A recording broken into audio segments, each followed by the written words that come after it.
That is a dope logo. Love it. John made it for us. We love it. Love you, John. We aren't doing Father Evil because it is the Mother's Day show, so we get zombies. Everyone thinks because you're a zombie, you don't know good coffee. Well, they're wrong. There's only one brew that gets my seal of approval. Deadly Grounds coffee is my guilty pleasure. The aroma is so intoxicating. It brings all of my neighbors out of the woodwork. Deadly Grounds coffee. Coffee to die for and zombie approved. It's good to get a little deadly. Use the front door! Oh, they're so disgusting. The Dorkening and all affiliated shows are not intended for anyone under the age of 18. The following may contain discussions or scenes that have adult situations, graphic violence, nudity, strong sexual content, and graphic language.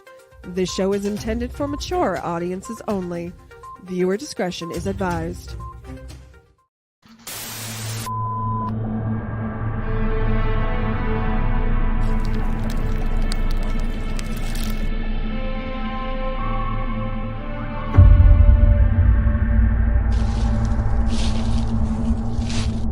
Before them stood the house of their nightmares. I dreamt of doors and shadows. You can't see anything. It is scary as fuck.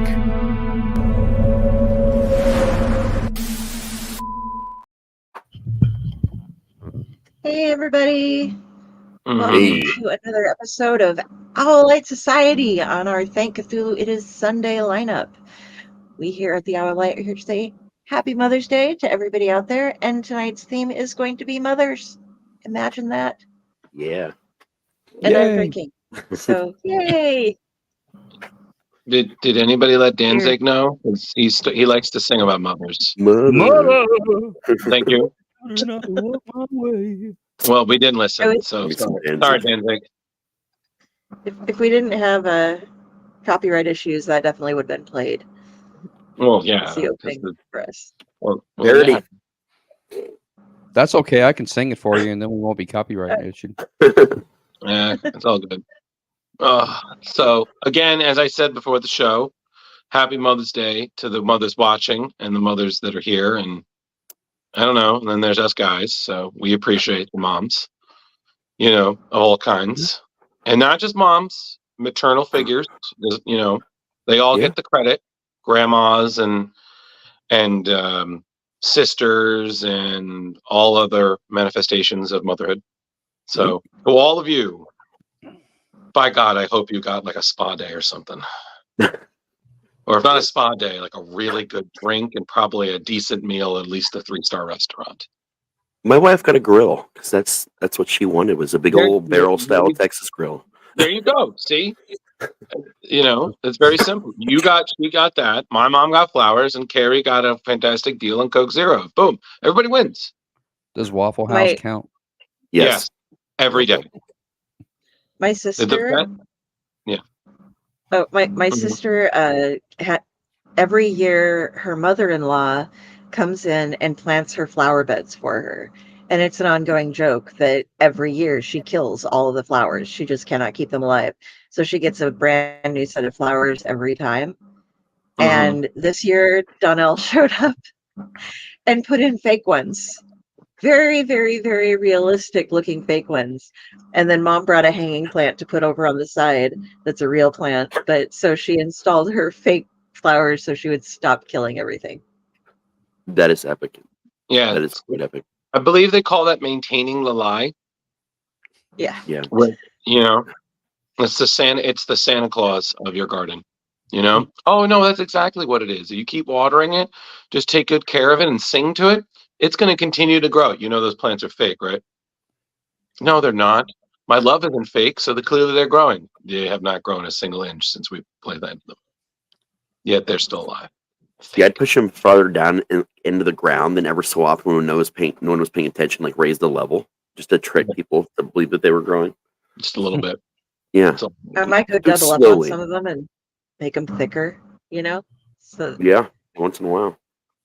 that could work.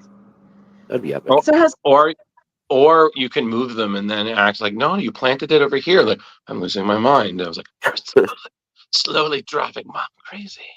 If we move them just an inch every morning, Yep. by next fall, it'll be in the neighbor's yard. And then they find it in a pot in the bed. Yeah. So what were you saying, Carrie? I was just saying we're gonna have some fun tonight. We're all gonna talk about moms, and Yeah. I'm glad they come. But because Drew buys his mom the flowers every year to put in her flower beds. When I heard about that happening to my sister, I was just like, oh my god, that's hilarious. Because and I got flowers too, but not plantable ones because I don't have anywhere to put them. But Yeah. yeah.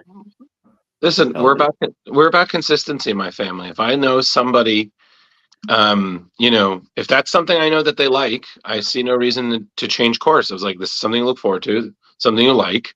But I'm so meticulous when I'm picking out the flowers. I'm like, okay, I already got the red. Okay, well, I'm gonna get some purple, gonna get some tiger lilies, some daffodils.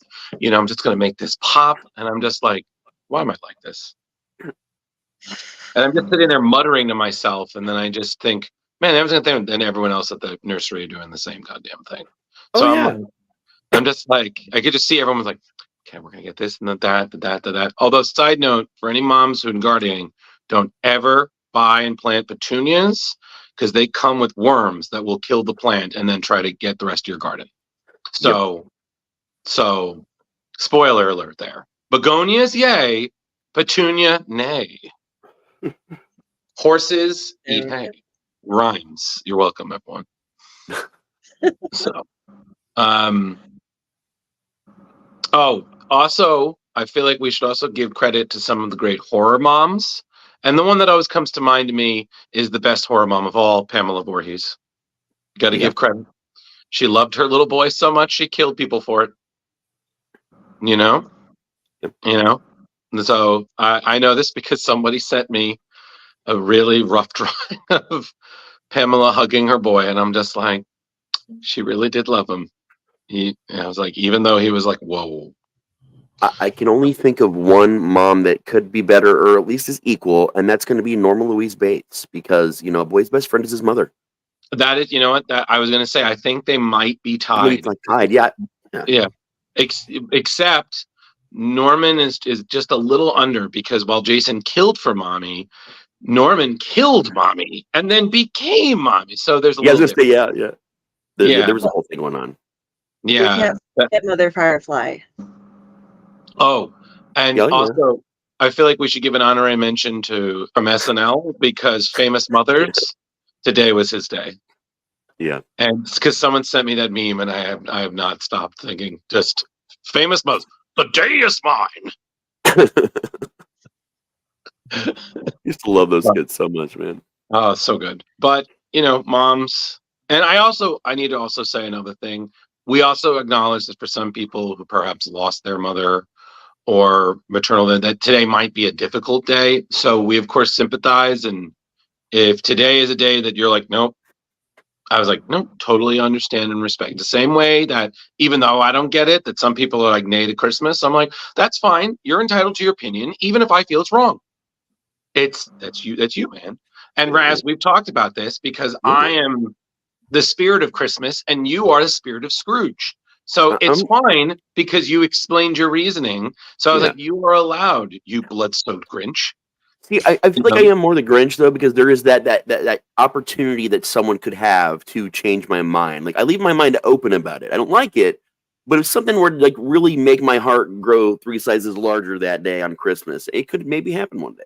Yeah, like maybe when I have grandkids, maybe I'll be a completely different mindset then, Yep. It's possible. Yeah, I can just see you now sitting on, let's talk the story of Christmas, okay? I've already got my grandpa name picked out for when it happens. I'm going to be Pops. That's going to be my name. All right. Are you going to be one of those, like, those dads who, they have a rocking chair, but it probably has, like, a knife concealed or a gun somewhere? Yep. So then, what makes you think I don't have that now? I'm just saying, I just feel like that's a you move. It's the same thing. Like, I'm still convinced Carrie has a body somewhere stashed in her apartment. I've got my old man wooden pipe. I roll my own cigarettes already, and I'm ready to go for Grandpa. Like I'm ready for him. Well, listen, it's the same thing like Jenny. I'm just convinced she can't be that nice. I was like, she's got to have bodies buried somewhere. She has a lot of property. He was just like, oh, I'm sorry, you're gonna mess with my kid. We're gonna take a walk through the swamp now, and then you'll see how you feel. Why do you think she likes graveyards so much? He uses them frequently. Yeah, I don't know. I literally own Makes her own. cemetery plots. There you go. See, proving my point. You gotta be careful of the nice ones because they'll kill you. I mean, what? So mothers. Yes. So, and also, Ron, I apologize. I don't know if I've been with on the show, but if we have, hello again. If we haven't, nice to meet you. And yes, because my memory is a little spotty sometimes of new people on different networks. So I didn't want to not acknowledge you there, Ron. So hello. Hello. We actually have been on a show together before. But, Cool. That's okay. I know that I'm not very memorable. I didn't say that. I did not. Hold on, stenographer. Did I say that? Did I say? I just. Hold on, Carrie. Did I say that? Did I ever say that? Carrie, don't answer that. Okay, you're gonna sink me. Okay, you know what? I'm not even gonna ask Jenny. No, no. Actually, Raz would just do the opposite, just because he likes the drama. So never mind. I never said that though. It's good to see you again, Ron. Me too. Mothers. So mothers. Okay, so mothers. Yes. We're gonna do the show kind of. We've been working on getting this a little bit closer together, so we're gonna try to shorten the amount of time we speak between stories. But I know Drew came and is joining us with need to get back to some of the stuff he's doing. So we're gonna let him go first, so that he can leave whenever he needs to. Who? I'm sorry. What happened? Me? What? Hold on. I thought you had to go early, so that you were going first. Well, no, it's fine. But I mean, it's not like I was like, oh my god, I gotta go now. I just like. I mean, you put me on the spot, so now I feel like I have to go because I'm interrupting the flow. Well, you don't have to. I mean, anybody can go. Whoa. We were being courteous. Listen, Raz, I understand you got to support your gothic sister in arms, but calm down, buddy. Like I got it. Okay. I'm in the zone. Auto zone. Okay. Give me a second. So Carrie, I just need to, and I should have asked this when we were bantering before the show. Am I reading a story or am I recollecting a story? Does it matter? No, it doesn't matter. Okay. As long as if you're reading something, it is either yours or it is in the public domain, or you have permission to do it. That's the only thing. It has to either be your own stuff or you can just recollect something like some fun times with your mom or something like that. Okay, this is hard. No pun intended. This is difficult because I feel like with my mother. Okay, I need to stress something here. So my mom put up with a lot. So I need to stress that because if you've ever met me, I'm a lot. And Carrie can attest to this because she's met me in person. And so growing up, my mom always encouraged certain things. And my mom was one of the people that really understood my love of Ghostbusters. So she was like, no, it's fine. It's his thing. Although, as my sister pointed out, I think my mom in the beginning thought I was going to be Alan Grant from Jurassic Park because I loved dinosaurs so much. I was digging this gigantic hole in our backyard, convinced I was going to find a dinosaur's bone somewhere. I didn't. I did clear a lot of the rocks in the backyard, though. So, helping out however I can, although I was not paid for my time. So labor laws. So my mom had rules about certain things I could like, which I always found funny because Ghostbusters, no problem. Small Soldiers, Street Sharks, Godzilla, all that. The one that she, for some reason, did not like was Teenage Mutant Ninja Turtles. And I do not understand this in any way, shape, or form. I was like, Mom, you have no problem with grown men with nuclear accelerators in the back busting ghosts. But yeah, and she was like, no, I think they're stupid. Turtles in a sewer eating pizza, stupid. And it's funny because I think I peer pressured a friend to buy me a turtle for Christmas. Not like an actual turtle, like in a tank, like a Raphael. And I have it. And my mom saw right through it. She was like, you peer pressured your friend down the street to buy that for you because you knew that I wasn't going to do it. And it sits on my dresser in my old room. as a nice little reminder that where there's a will, there's a way, which is a different franchise. But my mom always encouraged being a Ghostbuster. When I was decided I was going to finally do it, my mother was the one who sewed the patches, being that she was always hand with a needle. She sewed the patches onto my first Ghostbuster uniform, and my name tag and stuff, because I had no fucking idea what I was doing. I was like, I got like a C in sewing class. And that's why every year I always post this photo me and her took on Mother's Day one year, where I'm in my GB2 uniform and she's in my GB1, and we take this photo. I'm holding my ghost trap and she's holding my Slimer puppet that she got me when I was 3. It's a Slimer hand puppet. One day, Carrie, I'll bring the Spud on so you and your squirrel, whose name we never get right, Ratoska or something like that. Yeah.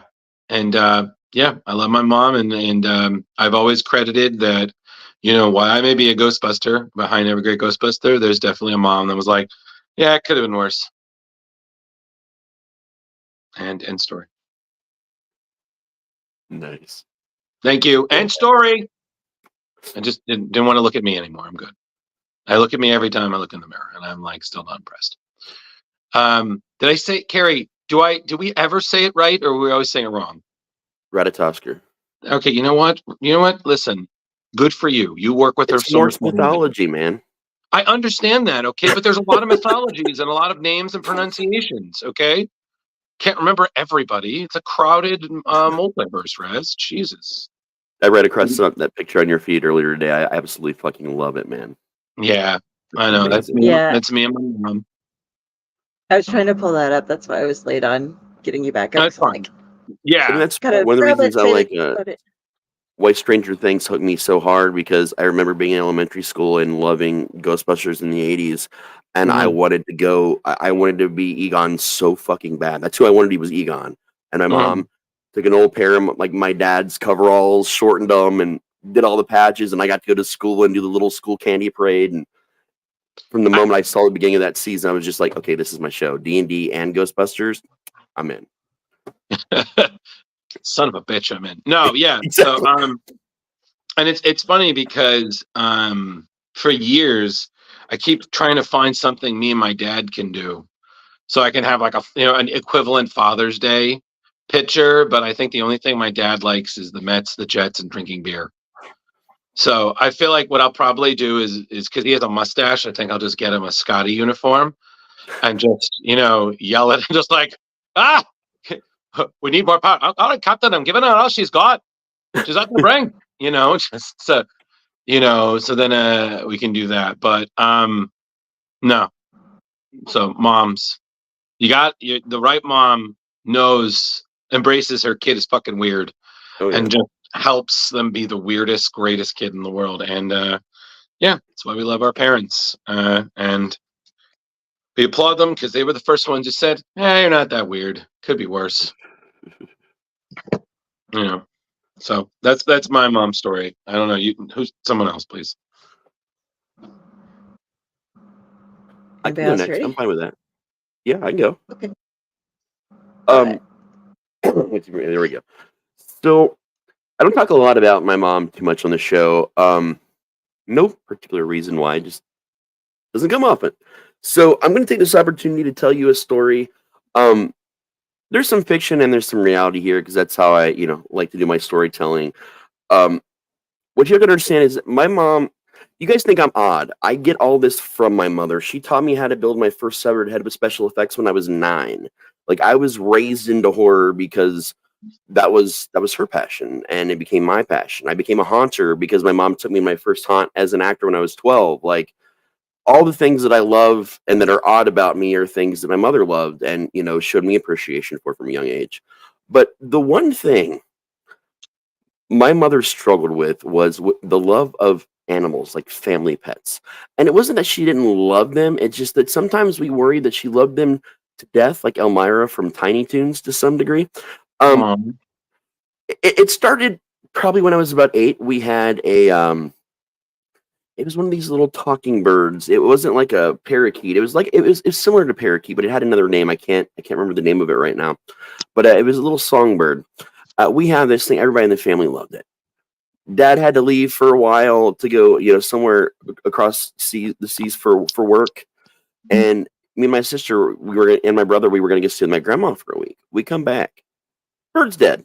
That was like the big first family pet loss. And Mom proceeds to tell us the story where she thought that maybe the bird needed fresh air. So she picked up its cage and she took it outside and she sat on the front porch for a while so it could say hi to its friends. And then she went inside and then she forgot it was out there. And she went outside a couple hours later to check on it and it was dead. She said it was stiff as a board, clinging to its perch and just dangling.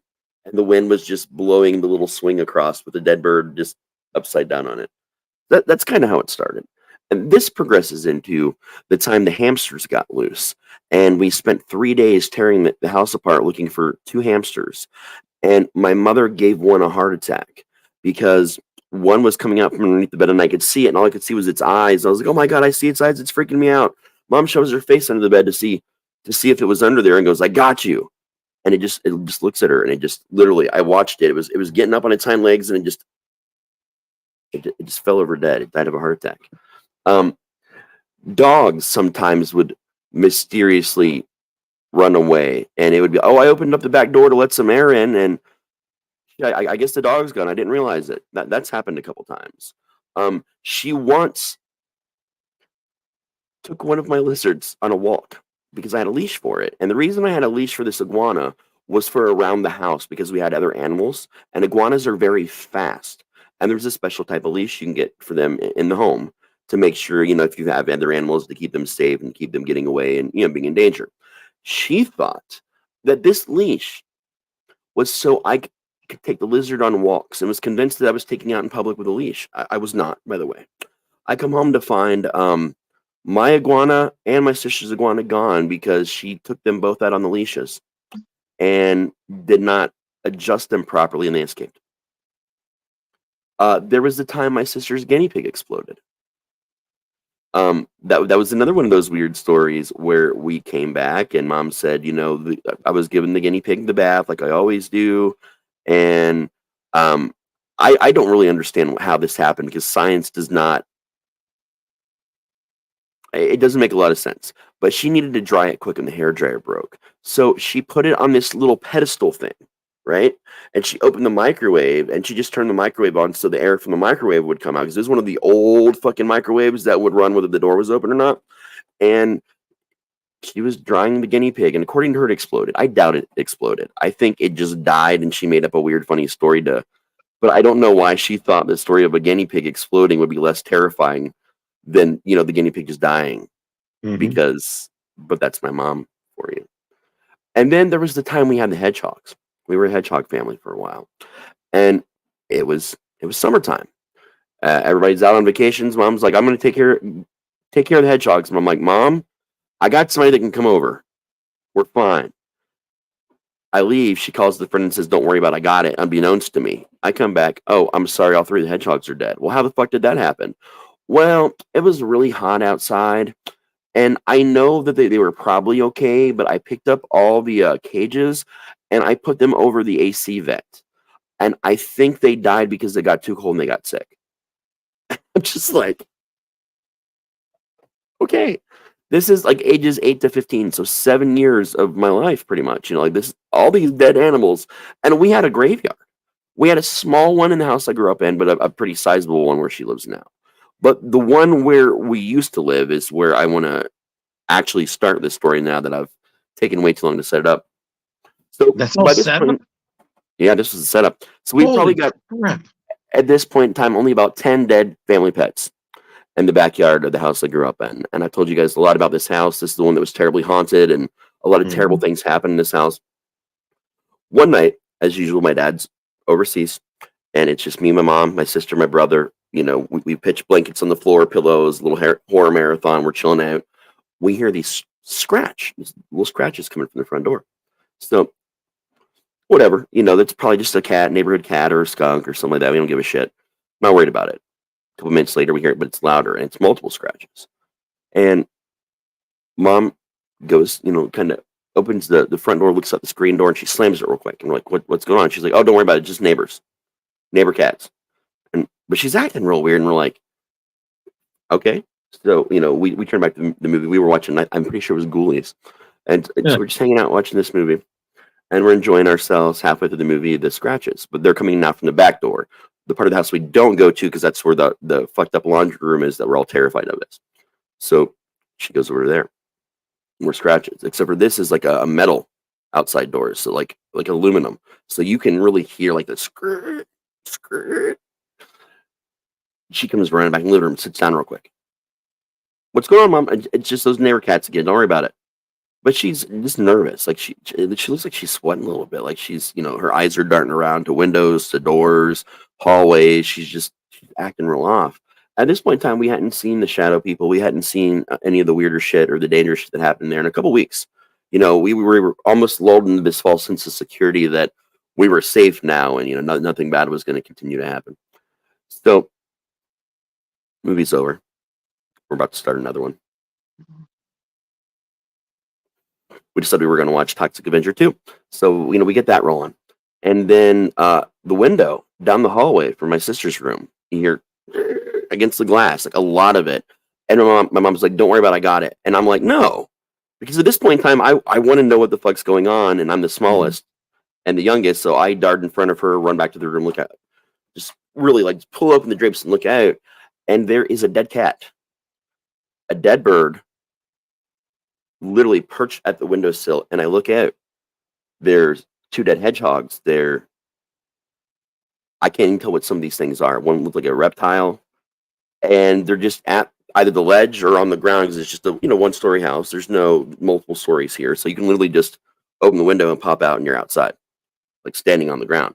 And I'm fucking terrified because I have no idea what the fuck is going on right now. Like nothing's moving. It's just there. Like someone dug up all these things out of our yard because there's dirt all over them. I mean, they're a mess.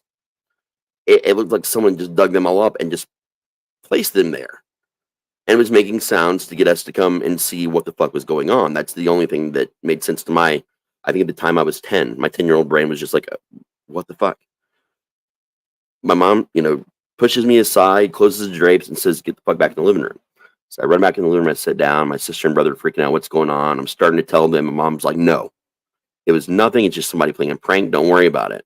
And I'm arguing with her at this point in time because I'm now starting to recognize and remember where I'd seen some of these animals before, and I'm pretty sure they were ours. I'm pretty sure that these are some of the pets that have died on our property over the years, thanks to her, one way or another. And again, now the front door, and we're in the living room, so it's right there. And my brother gets up, opens the front door, sees very much the same thing about a half an hour later. Them all perched there, and now he's got the door wide open. So I'm up there, my sister's up there, my mom is just fucking shaking and just bawling her eyes out. She just screams for us to shut the door. We shut it. A second after we shut it, scratches again. We open it. And this goes on like on and off like 10 minutes. We hear the scratch. We try to open the door to see who's doing it. We're trying to catch whoever is playing this prank. And finally, all night long this goes on. We're down past Toxic 2. We decided to start the first 3 Elm Streets over again. We're halfway through part 2. And the back door now, it's like not just scratches, it's banging. We're hearing actual animal sounds now.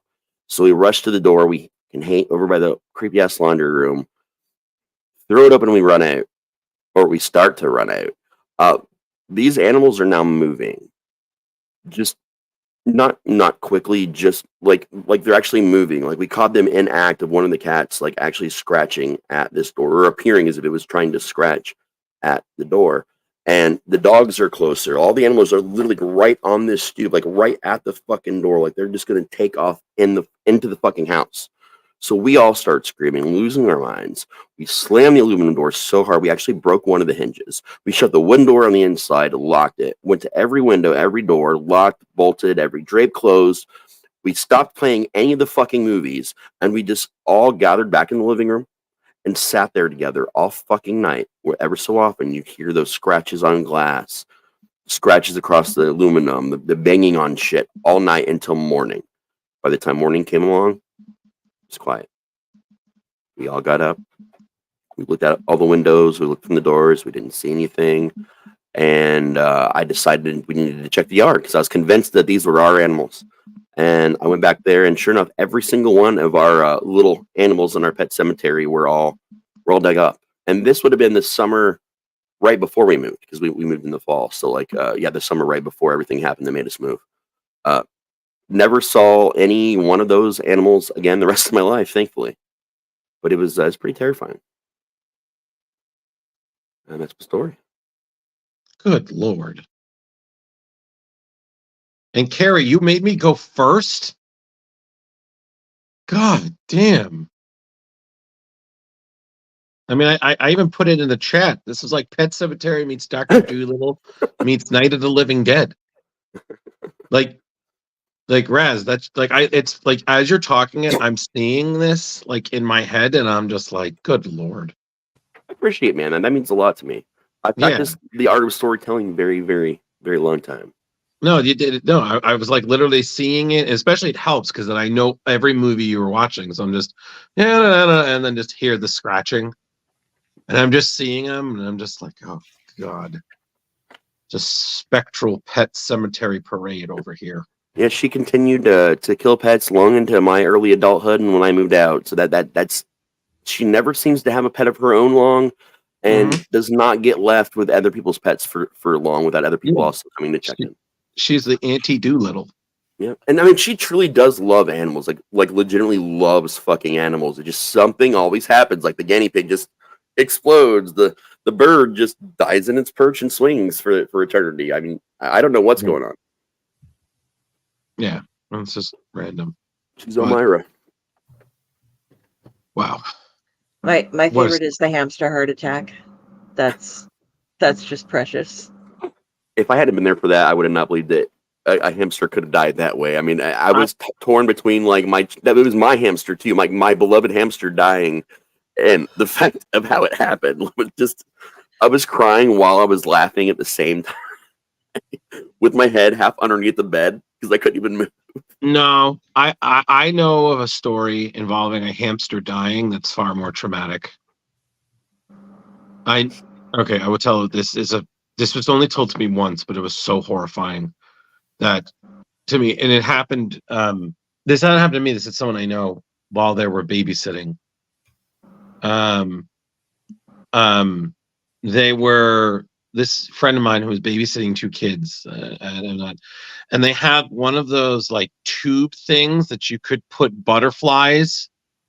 Like I think you could stuff like butterflies into, and then they would like shoot out all over the thing, like, all over the place. I don't know how, but the kids thought it'd be a good idea to put their hamster in the tube and let it crawl into, and well, let's just say that it wasn't exactly butterflies that ended up squirting out of the tube at the end. Needless to say, my friend did not babysit for them again. Well, while we're swirling off on hamster stories, I have one little like 20-second one to add in.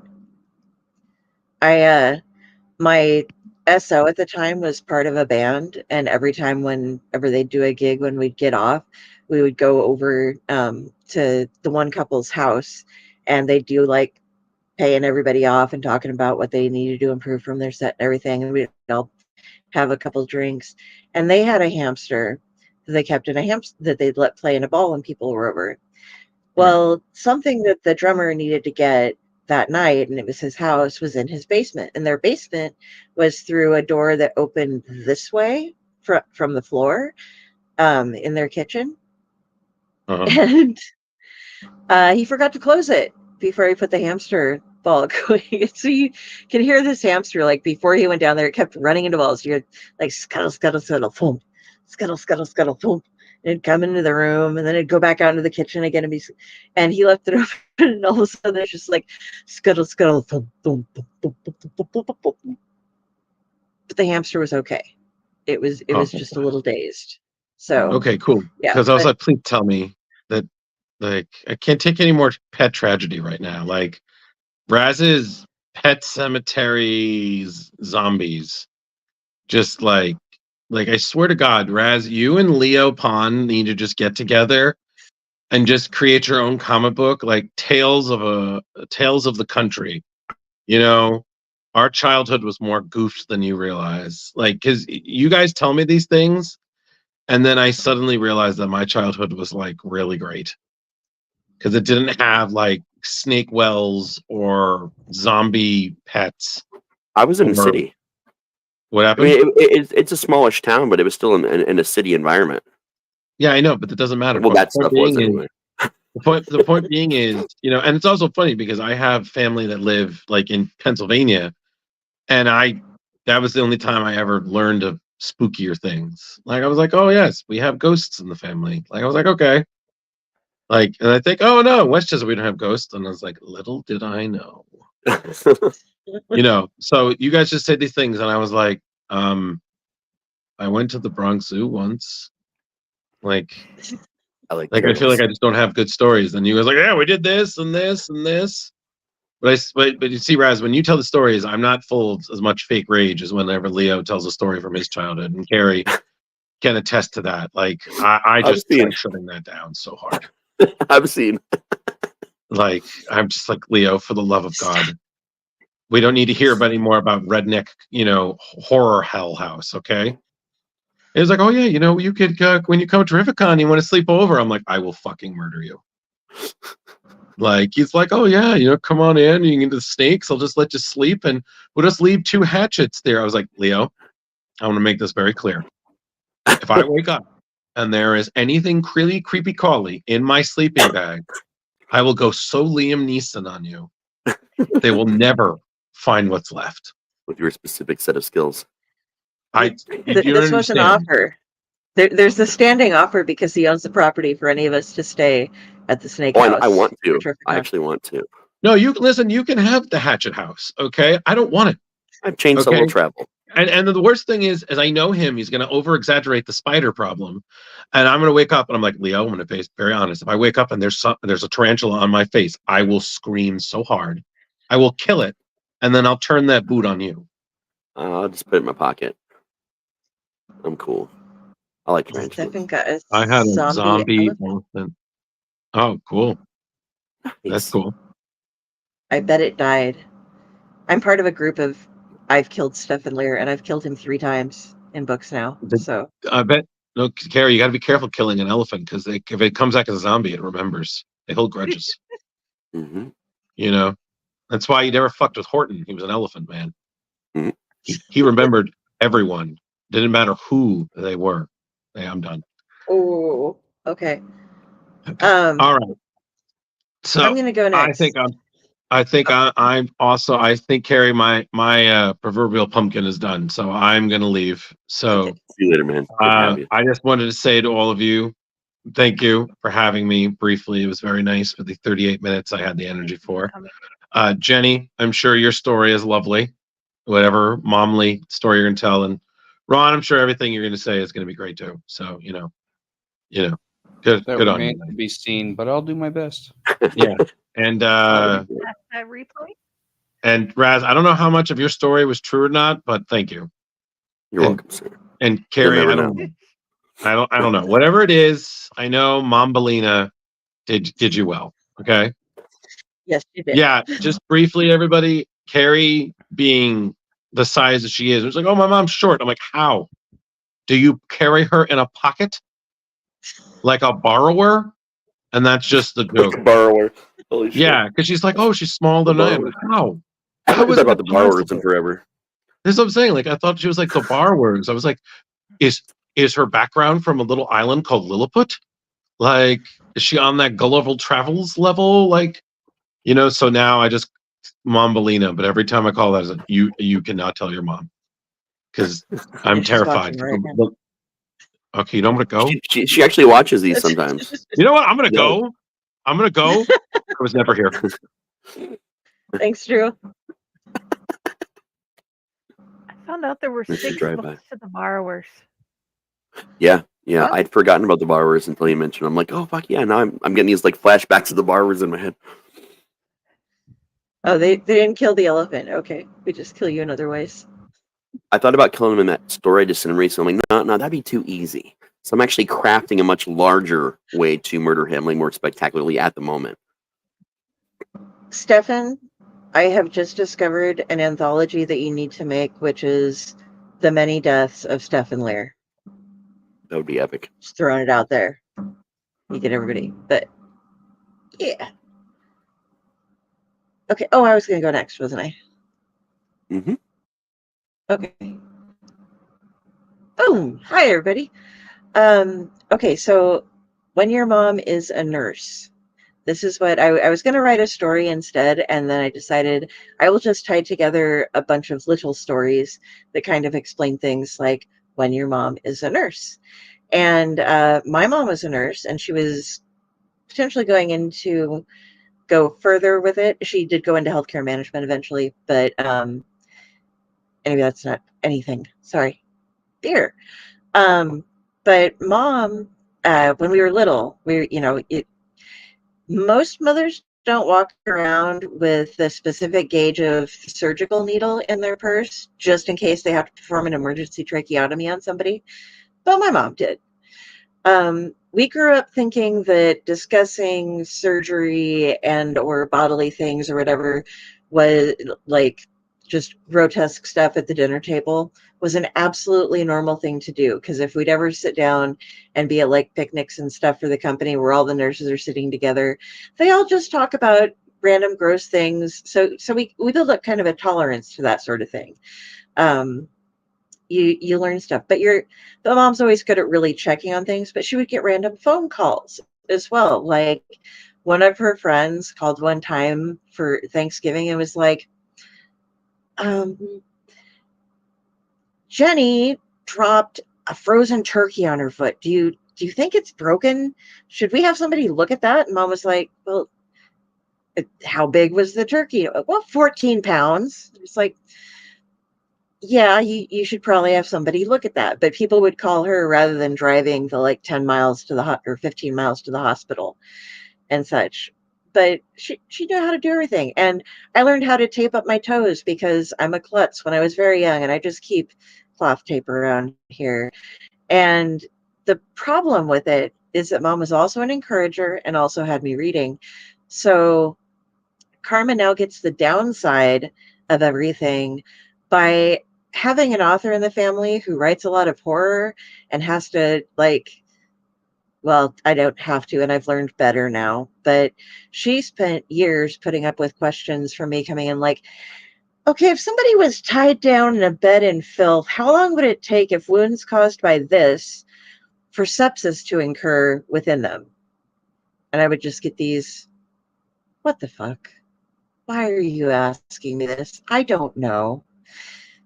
And every family diagnosis gets called into her, but you get some other fun things when your mom is a nurse because you think that you know stuff because she's taught you little stuff. And then everybody's like, well, your mom's a nurse. What would you do? I have some tape. I have some super glue. I do not know what else I would do. I would talk about it later, that's for sure. But she also did things like I'd get a notice. My grandparents lived with her for a long time, and I took care of them and did a lot of staying at her place. But sometimes when I was off, she had like a couple of different times where she had to go to the hospital. And so I get this call, and my uncle's going to come pick me up, and then he's going to run her to the emergency room. And she's probably going to be staying there. And mom's like, okay, well, I have to take a bath first, and I have to help get grandma's meal. And I'm just like, I can help get grandma's meals ready. It's what I do already. But she's like dying of pain and is like, but first I have to do all these things at home before I can go into the hospital. She did this once when I was right after I had my daughter, and I was nursing on the couch, and my mom comes staggering out of her room, grabs hold of it was those things where it's not a door, but there's an entryway into another room. Can't remember what they're called. Slides down it, and I'm just like, are you okay? And she's like, I think I had a stroke. I'll be fine. And then crawls back into her bedroom. And I'm just like, I think I had a stroke, but I'll be fine. She's also done things such as broken her back while she was snowblowing and took the time to get everything put together, climb up, get back into the house and call somebody to get her and stuff. But she's always trying to like do far, far, far too much because nurses will avoid taking medication and will avoid going to the hospital as much as they possibly can. And when she's in the hospital, she goes ahead and adds her number, like, oh, I had to change this out because you guys were busy. So I changed this, and these are my numbers for the chart. And she'll go over the charts herself with people. And if she takes any of us to the emergency room. But yeah, I guess I just wanted to talk. She's had head injuries and all sorts of things. She keeps almost killing herself, and this is another thing we have going on her birthday. A couple of years ago, we threw a surprise party, and she got out of her car, went back to go get her phone, slipped, fell, and got a concussion on her birthday. But she spent the whole birthday sitting there. She just couldn't have any drinks or do anything. And there were a couple other nurses there, and they're like, "Yep, the pupil dilation." So she went in and had to get treated for a concussion, which they don't really get treated. But another time, she was on a boat thing in Italy, I believe, with my nephew, and they had a bench that she'd been sitting on that had flipped up, and she didn't know it, and she sat down and fell all the way down. And the time when she slipped snowblowing at like age in her late 60s, she slips down while she's snowblowing and breaks her back. But guess who's still mowing and snowblowing and doing stuff if the grandkids can't do it? My mother.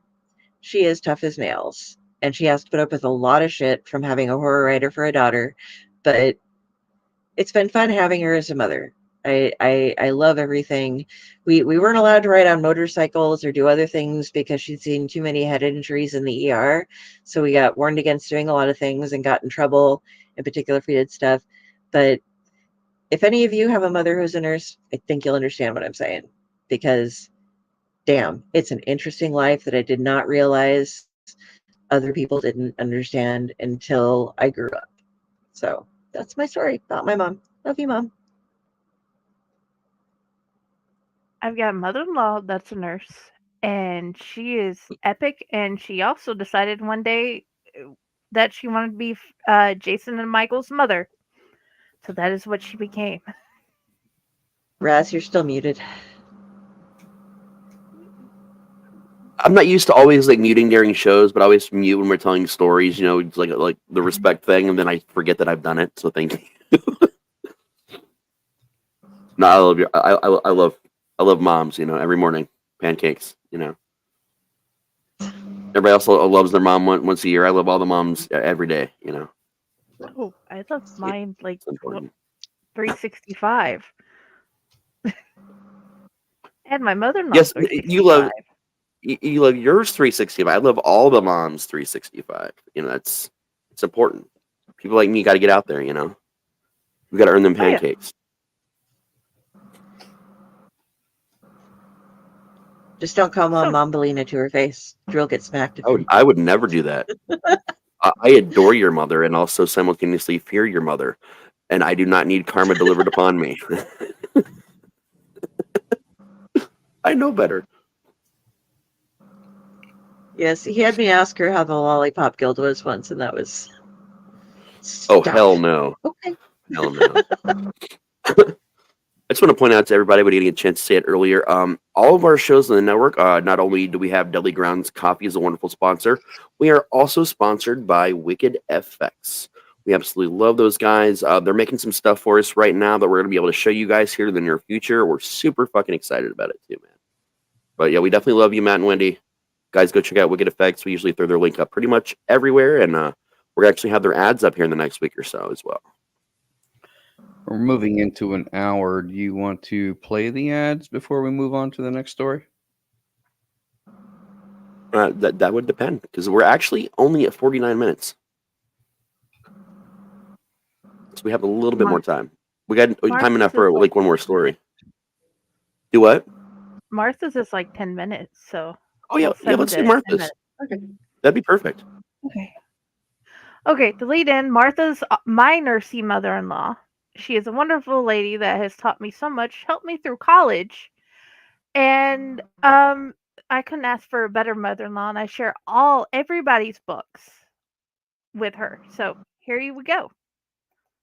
Was the one when I was younger. I was still living in Crowley with my mom, and it was really the first time I ever realized she had a sense of humor, because I have this issue when I get really, really sleepy. I sleep with my eyes open. And of course, when I was younger, I would sleep on my back with my arms across my chest like this. And Mama came in the bedroom one morning to get me up for school, and I'm laying there on my bed with my arms across me like this and my eyes open. And she realized that I'm snoring, so I'm sleeping with my eyes open. So she goes and gets some plastic flowers and sticks in between my arms there. And then she wakes me up. So I wake up to widow weeds in my face. And from that point on, I started sleeping on my stomach with my hands under me like this.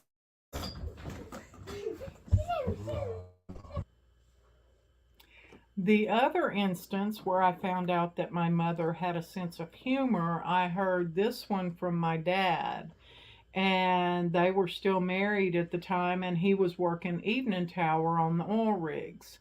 And he went to come in and couldn't find his key one night, and it was like early in the morning, but it was still dark. So he went and he was going to climb in the window, but he was just going to climb through the window and just fall backwards on the bed. Well, he climbed in the window and fell backwards and hit the floor, because as it turned out, Mama had been rearranging the bedroom that day and she moved the bed.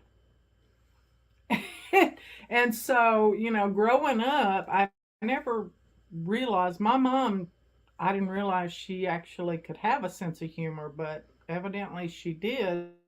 But the first one really traumatized me. After that, I've never slept on my back again. I always sleep on my stomach with my arms under me, but not on my back, because nobody is putting widow weeds in my arms again. Not doing it.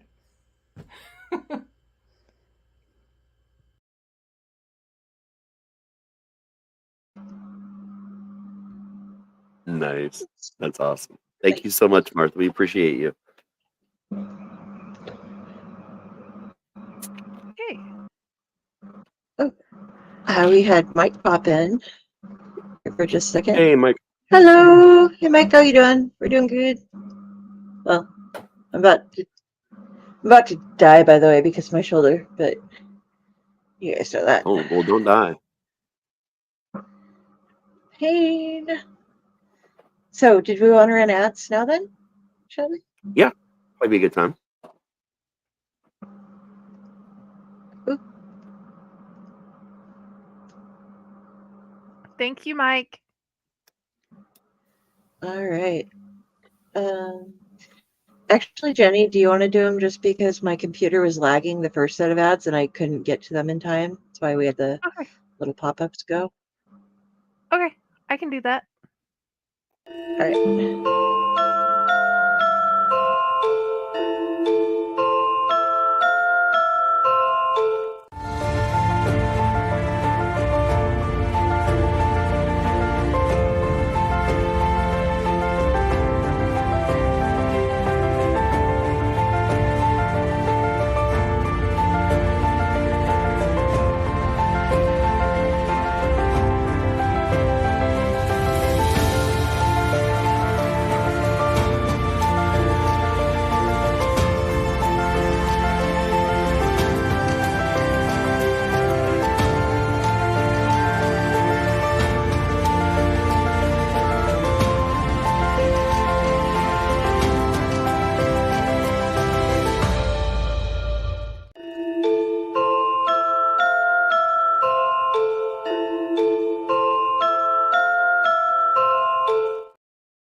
Greetings and shabebans. We are the Retro Reductopus Cephala Podcast, a long-form bi-weekly show that celebrates all the things that made growing up awesome. Yeah, that sounds good, but I don't know what all those words mean. I think what Parasite seems trying to say is that on Retro Reductopus, we explore a range of retro goodness, from toys, video games, and movies, to cartoons, and even snacks and school lunches. Oh. And we do it all with a positive spin, a slew of killer guests, and some very adult language. And you know what else is cool? No. This crazy show is part of the Door King Podcast Network with new episodes every Tentacle Tuesday. What's that? And if waiting 2 weeks for a new episode gives you a sad, know that we drop bonus episodes all the time, like the off-format Crow's Nest and an interview series we call The Brig.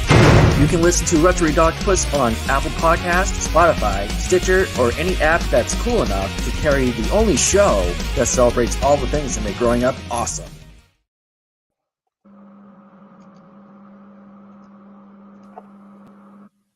And we're back. We are back. Welcome. Who we Would got you up like to next? Okay. I had a minorly annoying moment with a coworker. She said, "Aren't you going to wish me a happy Mother's Day?" And I don't know her very well, so my response is, wouldn't it be sexist to assume all women are mothers? True. Yeah. Yeah. So that, yeah, it's something where I don't think unless you know somebody is a mother that you really should be wishing them a happy Mother's Day, because there could be things that have gone awry and they were unable to become a mother, and it's a hardship for them. So I think, yeah, you were right in not saying it since you weren't sure. I've been called a bad mother before, but I don't even have any kids.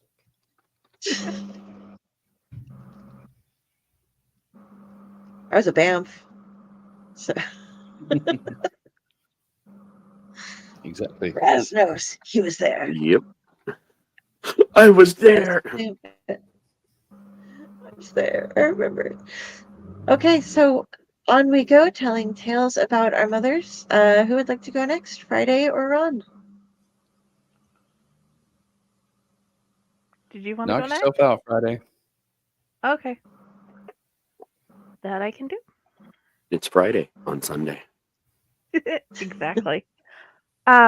We didn't have a car whenever I was younger. Well, my grandmother had the car and she'd go to work, but my mom didn't. And we'd have to walk just about anywhere we needed to go in town. And this one summer day, we had walked down the road and walked down the hill and stopped at the burger joint and got burgers and stopped at the gas station and got ice cream. And we went and had a picnic at the park. And we had went to the train, train trailer, train car. That's the word I'm searching for.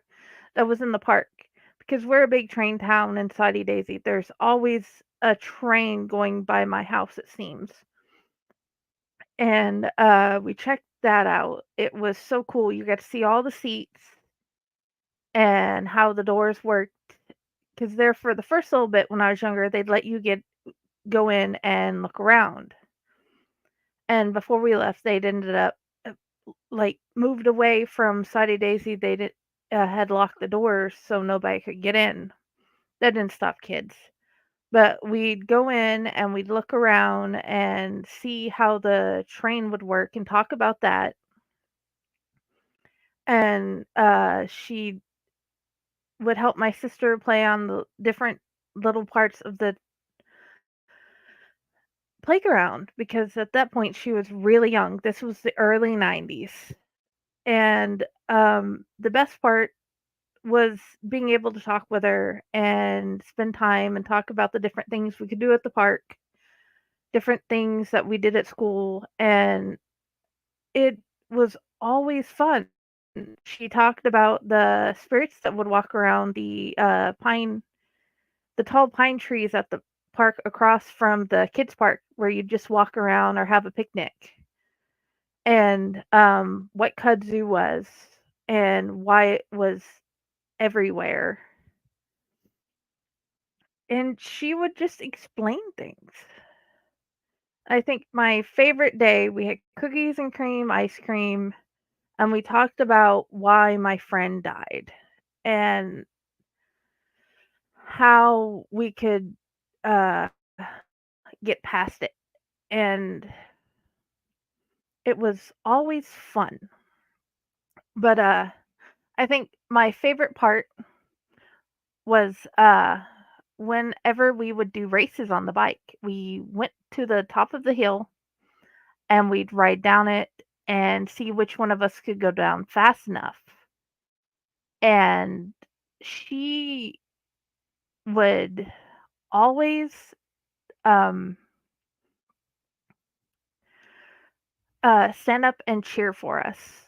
At the top of the hill, she would talk to us about how just because my cousin won or I won or whatever, the other one shouldn't get mad because it wasn't, it was a race, but it wasn't a winner needs to be mean or the loser has to be sad because there was always another try, always another turn, and somebody else could always win.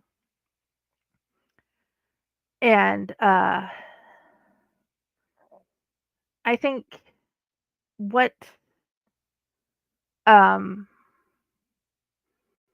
I another thing that was always fun was the cooking classes from biscuits to cornbread. She'd always call cornbread quick bread because she'd get one of the butter bowls, country crock or store brand or whatever we had, and just dump everything in the bowl and mix it up with a cereal spoon and throw it in the oven.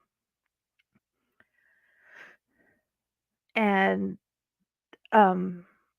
she always had a different hair color, hence why mine has changed a lot throughout my life. I know, all of this is cohesive, I promise. But yeah, I guess the thing I miss most is time. Time had ran out in 1999, and I think whenever I talk about going back to Saudi Daisy, I'm going to go back to a certain time, like November 5th, 1995. And I think in Rastopia that might have been a good day too. I don't know, but I know in my timeline of in Utopia, that would be a good day to go back to. And that's my story, I guess. Nice. I like that. November 5th. That's Guy Fawkes Day, right? What year? 1995. Yeah, it was just a really good day. The fall leaves, we had fun, and I just really like fall because that's when my birthday and mom's birthday was, and she always made fall fun. Remember the 5th of November. I'm actually looking at a calendar right now because I think I know what I was doing that day, and I just have to look and see what day of the week that was. November 5th, 1999 was probably the worst day ever because that's the day she died. Good night. We love you. You said November. Yep, that's what I thought it was. So that was the day of the rap party for the very first haunt season I ever did. Oh, okay. And I got the award that year for making the most people have multiple different kinds of accidents on themselves and won a pass to a local theme park. That was a very good day that day. That's fun. I think we built something. It was fun. And how about Hinata? She says hi. She's like, let me sit. I have a leg. Up on the competition. I'm sorry. I can't help it. I have my father-in-law's leg, and he just sits in here with me in the closet. It's like, why not? You keep him in the closet, poor guy. It's like, I want to hang out in the living room sometime. I just realized I haven't shown you guys. I have an owl that I didn't think that I had. There's a ceramic owl over there. I just can't get to it because it's in a. There's boxes on every side of it, and I can't lift it from where it's at because it's too heavy. I just found a ceramic owl. So, yeah. I got a owl bag, actually. One of those quilted owl bags. That was nice. I haven't painted it yet. I found this in a thrift store last year, and it actually looks a little bit like the original steampunk owl logo we used to have. So as soon as I actually get time, I'm going to paint it to look like that. Oh, yeah. If you guys, I'll see if did we leave the logo in there? I took a bunch of them off. No, My I took that favorite one owl, down. though, is my magnet owl. And Jenny can tell you where this owl came from. Oh, the magnet owl? That Yeah, one was yes. made by Patty, and she sent to me, and I'm like, we're keeping the necklace, but Raz needs the owl. Yep, that's when you sent me my stocking, and I got my owl, and there's this little there's only a couple actual metal parts on my desk, and it stays permanently magnetized to my desk over here. Not near my computer because I don't erase anything, you know. Well, not that it's strong enough of a magnet to, but it's right where I can see it every day. Yeah, I confused him. I was hand sewing that one day during the show, and whenever I'd go down, I'd be sewing, and then at the end of the show, he's like, "What are you doing?" I'm sewing you a Batman stocking. Awesome, I love it. We actually used it this year for Christmas. Yay! My wife's like, "We got to go out buy stockings." I was like, "You got to go buy stockings. I fucking got one." Haha. Yes, I'm going to bring mine to my mother's this year. So I have it Yeah. hanging on the mantle. Because she has a mantle. Nobody else has mantles. Yeah. I have part of my mantle from Saudi Daisy. All right. So, Ron, are you ready? As I'll ever be. All right. So speaking of owls, I'll go ahead and do my story then. Nice. I approve. That was great. I have a story about my mom. I do not know whether or not she would approve of me telling the story, as I did not ask her, but I have heard the story so many times in my life, and it changes every single time I hear it. It is best told by my mom and my dad together. Not so much a story as a random collection of thoughts, I think, to extol the virtues of why I think my mother is the best mother ever. To go along with what Carrie said earlier, my mom is also an honorary member of the Lollipop Guild. She is 4'10" and 3/4, barely 4'11". And you cannot say that she is just 4'10". She will fight you for those 3/4. And even despite her diminutive size, she will still kick your ass. And she doesn't even have to do it physically because she has that look, that mom look, that disapproving look that is an instant onset of guilt that lets you know, oh, I messed up. And you feel instantly guilty and you find yourself apologizing, whether you meant to or not. She has that power. She is that strong. The force is strong with this one. I love my mom to death. She's one of my closest friends. We talk on a regular, consistent basis. And my one biggest regret is that I wish I could actually spend more time with her now that she's in her 70s. But she's had a good life.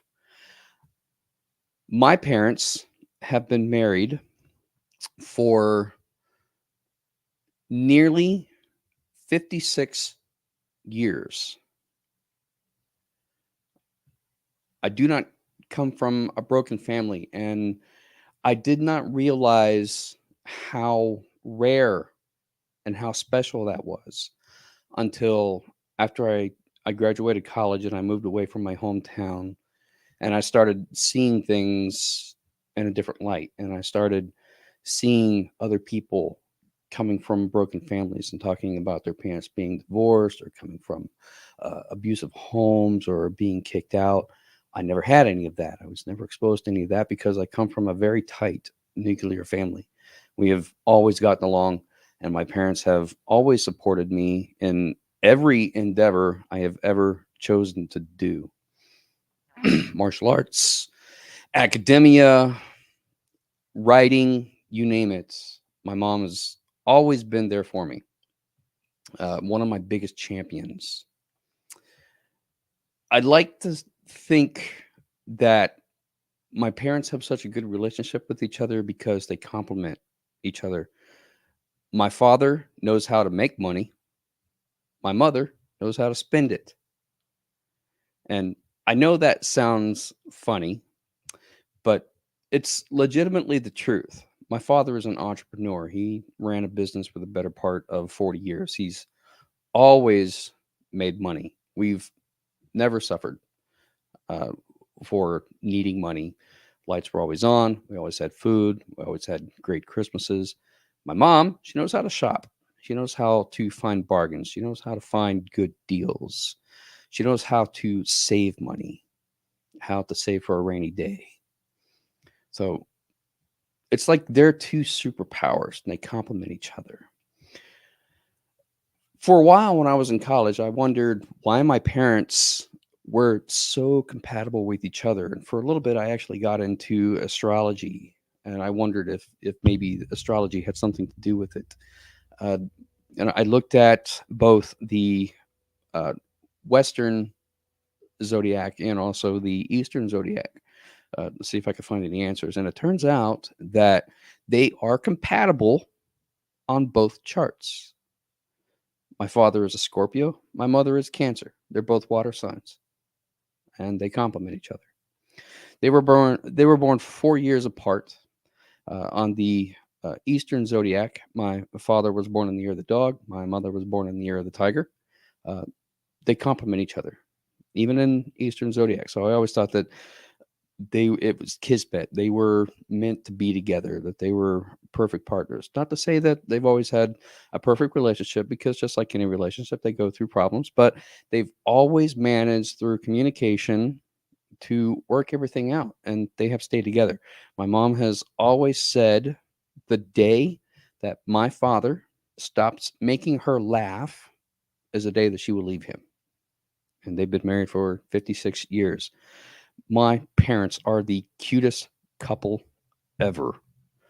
My father has a bit of the romantic in him, although you would never really know it by looking at him, because he's kind of the silent, strong silent type. But he does these little things that they're very endearing. One year for Mother's Day, he bought this giant Mother's Day card. This thing, it must be like 2 feet high and a foot wide. I mean, it's huge. He has given this card to her for Mother's Day, her birthday, Valentine's Day, every year since he bought it. He signs it and puts the year on it, and then keeps regifting it to her. So they've kept this card forever, and it's awesome to look at, because it's kind of like a history of their relationship together. I think it's beautiful. It's an amazing thing.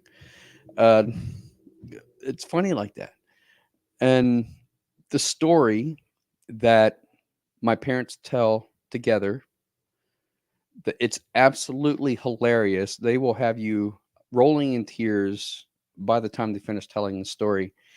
It's well, are you familiar with the show How I Met Your Mother? Because it's like that. It's one of those stories of How I Met Your Mother. My mother and my father met because, as my mother would say, he kidnapped me. And that is legitimately how they met. He pretty much kidnapped her. So the story goes, my mother was out on a date with some guy at the time. Now, keep in mind, this was the 1960s. My mother was out on a date with some guy. Of course, this is before I was ever born because, they hadn't met yet. So I don't know the full details of it. I don't remember everybody's names. But she's out on a date. They were at a drive-in theater. Her date goes to the concession stand to get some popcorn. And my father, or the man who would inevitably become my father, he shows up at the drive-in with his friends, and he recognizes her date's car as it's one of his friends. He knows the guy that she's out on a date with. So he decides he's going to play a little prank on this guy. And he walks over, he gets in the car, and he starts it up and starts to drive off. Now, at this point, my mom doesn't know what's happening, but she doesn't say anything just yet. But Dad hasn't said a word. He hasn't spoken at all. He just gets in the car and starts to drive off. She doesn't know where she's going. And then he starts to drive her out into the backwoods, into the wilderness. Now she's starting to get a little bit concerned because she don't know where she's at. She don't know where he's taking her because he hasn't spoken. He hasn't said anything. He drives her out to this apple orchard, which was a popular makeout spot at the time, I believe. And then he finally introduces himself to her, and they start talking. And she's freaking out, thinking that she's being kidnapped. She doesn't know what he's going to do to her, if anything. He's like, I'm not going to do anything to you. Your date is a friend of mine. I'm just playing a prank on him, make him wonder what's going on. So he's like, yeah, he knows that the friend will come to that apple orchard to look for him. And so they're there, and eventually, by the time the friend shows up to the apple orchard, they're sitting on the hood of the car, and she's calmed down, and they're already talking. And so that's basically how they met. It started because my father kidnapped my mother, and then he goes off to Vietnam. They kept in constant communication. Mom kept all of his letters from Vietnam. She still has them. They will be passed on to me at some point. And it's just an amazing love story that I really think should be written into a movie, like one of those Lifetime romance movies, because they're such a cute couple. They've had such an amazing life because of his business. They've made enough money. They've been able to travel the world. They've lived in fine, beautiful houses, stayed in posh hotels.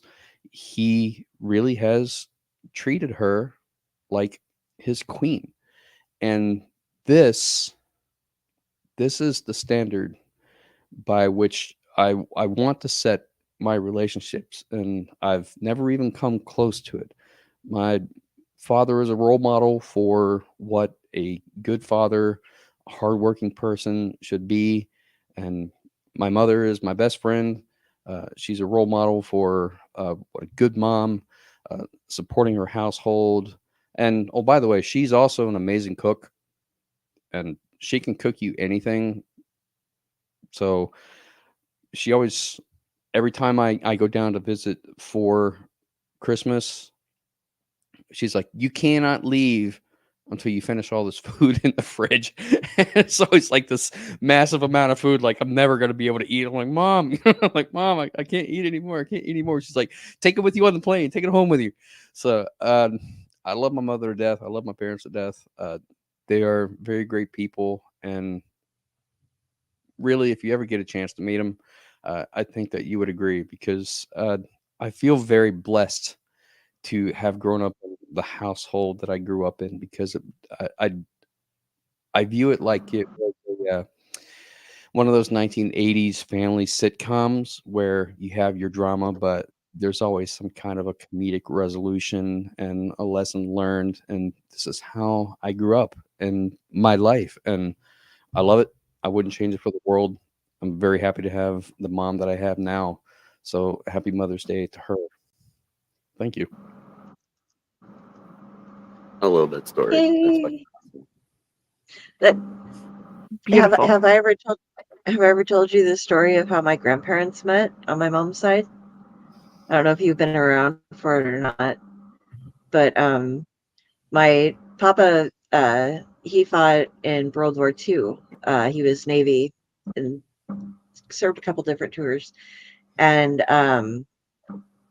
he'd gotten back in town, and my grandma was one of like 7 kids, and her sister was dating this guy named Elwood, and Papa and Elwood were driving around town, and my grandmother threw a lit firecracker into the car window that they were driving up and down around town with, and scared the shit out of the 2 guys who come back from the war.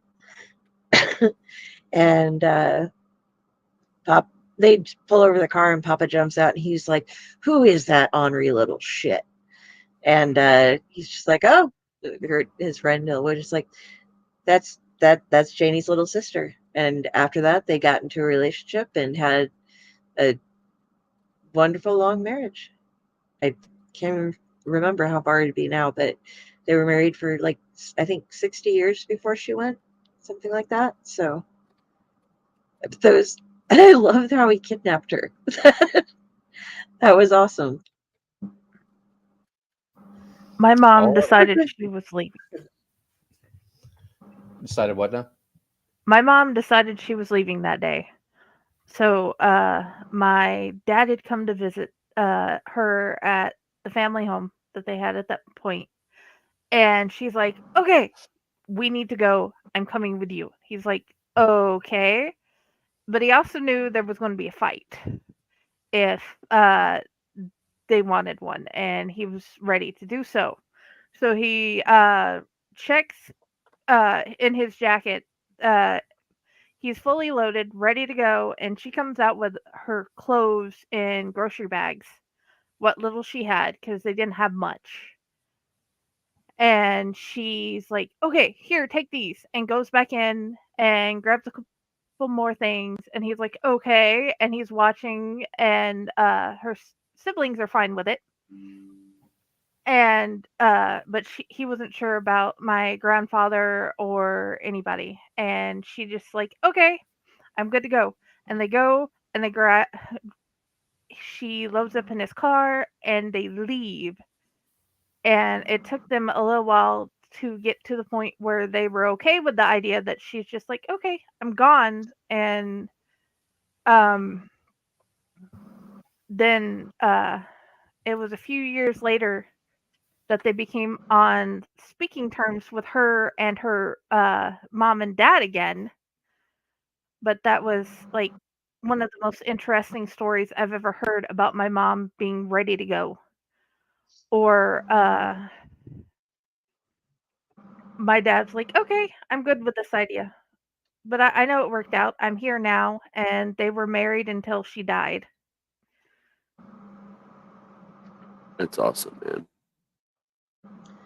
I am jealous of relationships like that, I guess. I've seen too that both of my grandparents, both sets of my grandparents had amazing relationships. And it was like totally different relationships too. Like on my dad's side, grandma and grandpa would like to like sit and they'd hold each other's hands and stuff like that. And Papa and grandma on my mother's side, when I was taking care of him for like a decade, it was she would go and nag him just to get under his buttons, or just to push his buttons, get under his skin. And he'd do things right back to her. And like she's in a walker, so he'd like swat her on the butt and then run, kind of run past because she couldn't reach him in time and do stuff. he sat in her chair one day and she was just like, "That's my chair. That's where I sit." He's like, "Doesn't have your name on it, does it?" So the next day she had a Post-it note that she'd written and like stuck it on her chair. I love that. And yeah, they were both just totally ornery to each other, and it was just great. Hey, pal. Happy Mother's Day to your mom too, and the lady, all the moms in your life.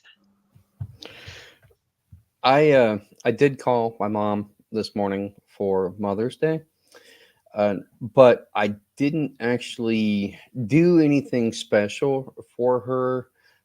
Normally, I do. I try to do something, but I texted her like a couple of days ago. I said, "What do you want for Mother's Day?" And she avoided the question, just completely changed the topic altogether, and I never got an answer. So I texted her back a few days later and said, "You never answered the question. What do you want for Mother's Day?" Again, she avoided the question and changed the topic. I'm like, all right. And then I asked her yesterday, like, "What are you doing for Mother's Day tomorrow?" And she said, "Well, Dad's taking me to Waffle House because I've never had a waffle at Waffle House." So I went, okay. I went to the Waffle House website to see if they sold gift cards that I could possibly have like delivered to her email address so she could use it for her breakfast this morning. And believe it or not, they do sell gift cards, but they don't deliver them electronically. And I texted her back. I said, "Waffle House has gift cards, but they take like 3 to 5 days to send." I said it would be too late. She's like, "Oh well, don't worry about getting me anything for Mother's Day." Like it wasn't for lack of trying, because I was trying to be a good son to do something for my mom for Mother's Day. So I did end up calling her this morning, and she did get to go to Waffle House and have her waffles. So her day was made. Fun fact, I didn't know this for a. Go ahead. No, you. Sorry. Was a fun fact about Waffle House. So if you knew she was dressed, like her clothing that day, and you could describe it to the person like at the Waffle House, the register, you can actually call and pay someone's tab by phone. And that's not a thing they advertise. That's not a thing that anyone should like just know. It's we were fucking with a friend of ours. We had this one friend he was the guy that would not let anyone pay for us going out like once in a while to eat. And it would always be Waffle House, nothing expensive or anything. He would never let us do it. But one time he was taking his whole family out, and me and our other 3 buddies got together and we called this Waffle House the week ahead of time. And this was like a Sunday thing, so we knew exactly what time they were going to be there. I mean, it was like a standing thing they did every Sunday. So we called up there the week before to kind of figure out, how to make this work. And they said, if you come in, or at least just call, I'll mark all this down and I'll make sure whoever knows is going to wait for your phone call. And you're just going to call, give them your card information, everything. We'll verify it. And as long as the payment goes through, you're good. But at least, just let us know who they are, what they look like, so we know you're paying the right person's tab. Well, they wrote down some of the information wrong when my buddy called and paid someone else's tab. I found out because I called my buddy to ask him, how dinner went. Like, hey, we're the ones that paid your tab. And he was like, "Well, you didn't pay ours, but apparently you paid for the table next to us." So if you do it, just make sure you give a really good description on whose tab you're paying.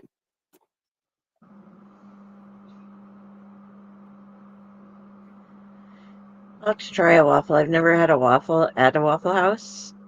And whenever we go south, we stop by a Waffle House. But I don't know, for me, that's one of those places where like maybe I'd need to try another one than the one we stopped at. But after my first stop at a Waffle House, I didn't need to have more stops at Waffle Houses. I mean, we've got greasy spoons all over the place here, so I was like, I'm good. I would rather. Yeah. I think it's a matter of location for the Waffle House, because I live damn near the ghetto here in Columbus, and there's a Waffle House down the road from me. It's not one that you want to go to because it's heavily crime ridden. over there, to a point where they actually had to shut it down and tape it off at one point.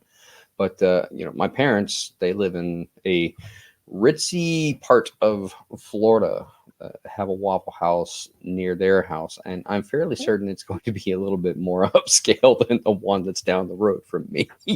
I got to be honest with you, man. Like, I've grown up in bad neighborhoods most of my life, and I've found some of the diners, hole in the walls, even the Waffle Houses, to be better than some of the ritzier places. It just literally depends on who works there.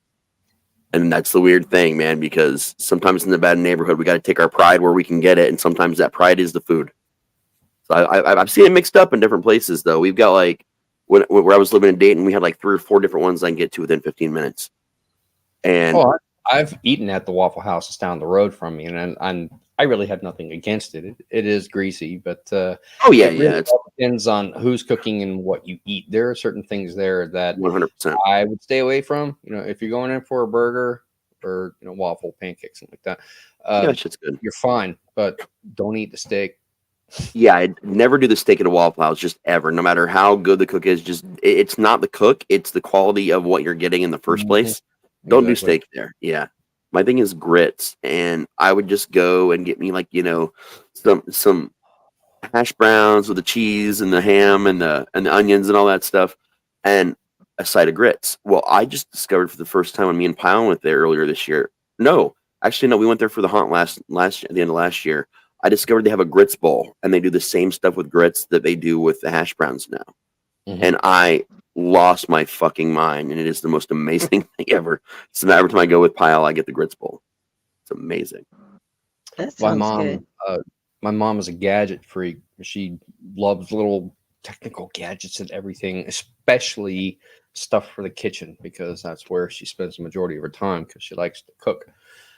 She has 2 of everything. So like 2 air fryers or 2 waffle makers, or 2 of this, 2 of that, 2 of this, 2 of that. But she can make you whatever you want and do a bang up job. She could literally feed an army at the drop of a dime, because she has all the gadgets to do it, to make it all at the same time. So you will not go hungry at my parents' house, because mom's constantly cooking something, and you can bet your ass it's going to be healthy. It's low carb, high protein, because that's what she's into. If I recall correctly, back when we did the 24-hour show, your mom actually watched a little bit of part of that, and as I recall, we have open invites to come and visit your parents if we're out in Florida. So next time I'm out that way, which is definitely next year, because that's when Universal Studios is done with the whole new build. They've got a whole land built just for Universal Monsters that I just have to go and experience. So when I'm out that way, man, I swear to God, I'm going to find out their address. I'm just going to show up in the driveway and be like, hey, I'm here for the food. Well, I think that I would have to be along with you. Otherwise, she's not going to know. Just messing with you. Just messing with you. What were you saying, Del? Yeah, my dad doesn't like to drive in Orlando, though. He absolutely refuses to do so. No one does. Orlando. My ex lived in Nevada, right outside of Orlando, and when we'd go visit her parents, oh my God, Orlando sucks. So if we're gonna go to Universal, then we're gonna have to have our own vehicle. Yeah. They ain't gonna drive us. So what? Oh, I wanted to jump in here after you guys said I had something earlier, but what you guys are talking about right now, when Mom had retired and she's gone back to work since then, but during COVID and everything, what she did was she started doing Granny Dash. And Granny Dash is, we have the whole family. There's my sister, her husband, and they have 4, depending on who's home or not. And then there's like my stepsister and her 2 boys, and then my house and whoever happens to be living with Mom at the time. And Mads was there for a while in town still. So she would cook up meals, like you're saying, you have 2 of everything. She would be cooking up mad meals. And so we finally got her for Christmas. We all got together and ordered like styrofoam containers, those metal tins that you can put casseroles and stuff in various sizes, little sizer cups for like dressings and gravy, depending on a multiple scale, straws, because for a while she was doing Bloody Marys with breakfast and stuff like that, and cups that were deliverable, and all the cases for them, and thermal casing and stuff, so she could take it like around town without anybody's stuff getting cold. And she has just had the best time, and she'll do it like special for the different households, because these guys are allergic to this and these people are allergic to this. So she starts off the base, and then she'll break it up into things before she adds anything else, so that they don't cross, you know, getting somebody's wrong thing. But yeah, she still does Granny Dash, and it's super fun. I usually get invited over to actually eat with her, so that I actually get to get out of the house for a little bit. And it's not going to a restaurant, but it's better because you're sitting around having time, with mom. And my mom is a fabulous cook, so that's awesome. But the other thing I wanted to say, you were talking about what you with presents and things, and just a short while ago, while you were telling your story, she texted me, and what I ordered her for her Mother's Day present was delivered. She needed a new bed buddy for her neck, and I got her the lavender scented microwavable bed buddy. So she's like, I got my present. I'm nice and warm. So, yeah, I got happies. That's awesome. Making mom happy gives me happies.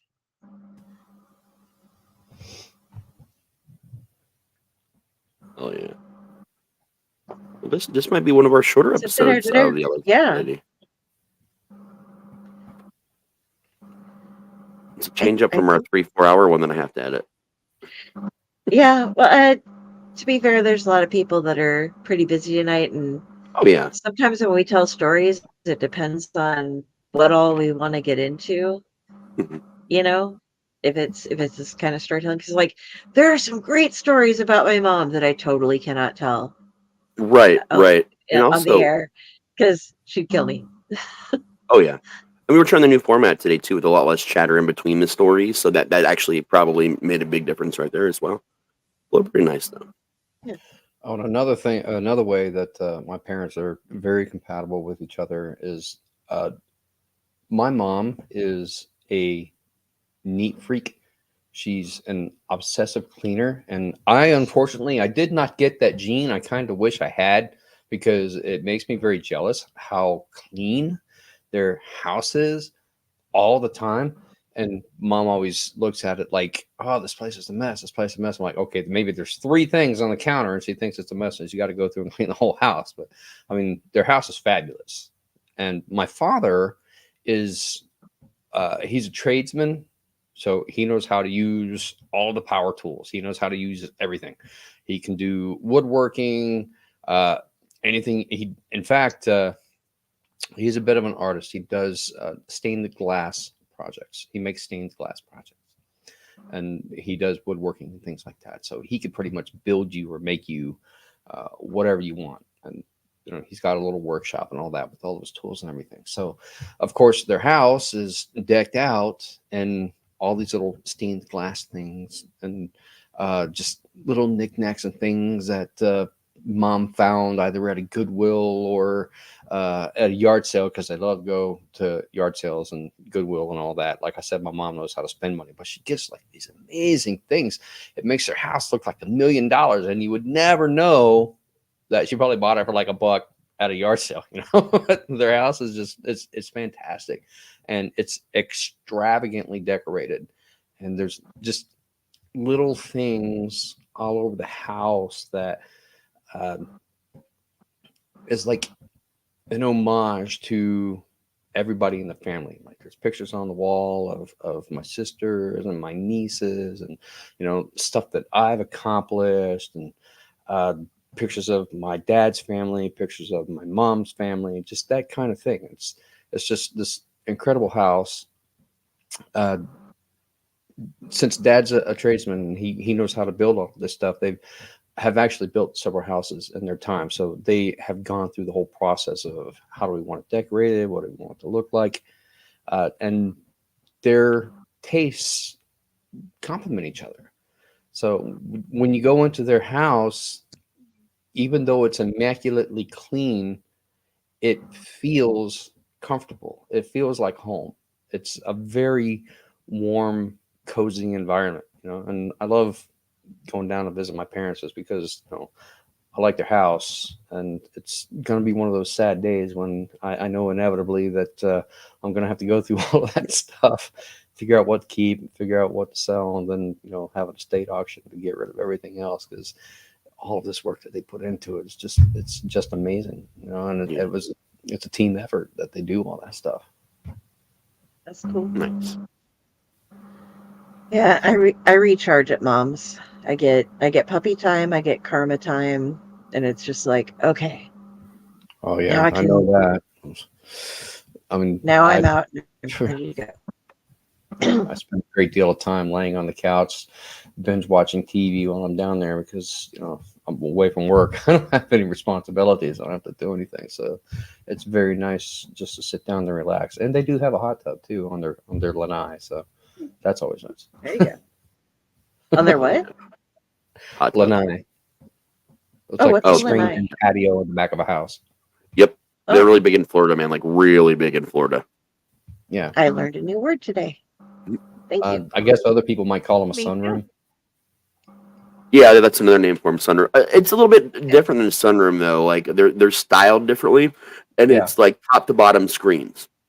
Yeah. Well, I guess it depends on the structure, but usually it's all just screened in. You don't get like the wood half walls or none like that. It's all like thick industrial, like screening and posts and stuff, and just attached to the back. Sometimes they're huge and they have a hot tub or a pool. Sometimes they're just the perfect area to just chill and grill in, man. Like lanais are amazing. That's the one thing I love about Florida homes, like just straight up, that I wish we could have here. Yeah, you can't really do it in Ohio because it snows too much here. Oh no, you cannot. Nebraska storm just happened while you were telling your story, I believe. Huge rolls of thunder came through, and it's done. It was just like 5 minutes of heavy thunder, no rain, and then it decided it was done. It just like in Nebraska, the sky likes to just let you know it's there every now and then. I didn't forget about it. Texas too. Yeah, it's just like, so, you forgot about me for a second. I'm gonna rain. Oh, we're gonna have 50-mile-an-hour winds real quick, just for like 10 minutes. Don't worry about it. We're gonna have 8 tornadoes because you guys sucked. You forgot me like for half an hour. So yeah, Nebraska, where the sky attacks you. That's my pitch. It's better than Nebraska. It's not for everyone. You know, I've been pitching this for a while. Yeah, or Nebraska, where the wind mugs you. Murder Nebraska. Weather Nebraska. Yeah.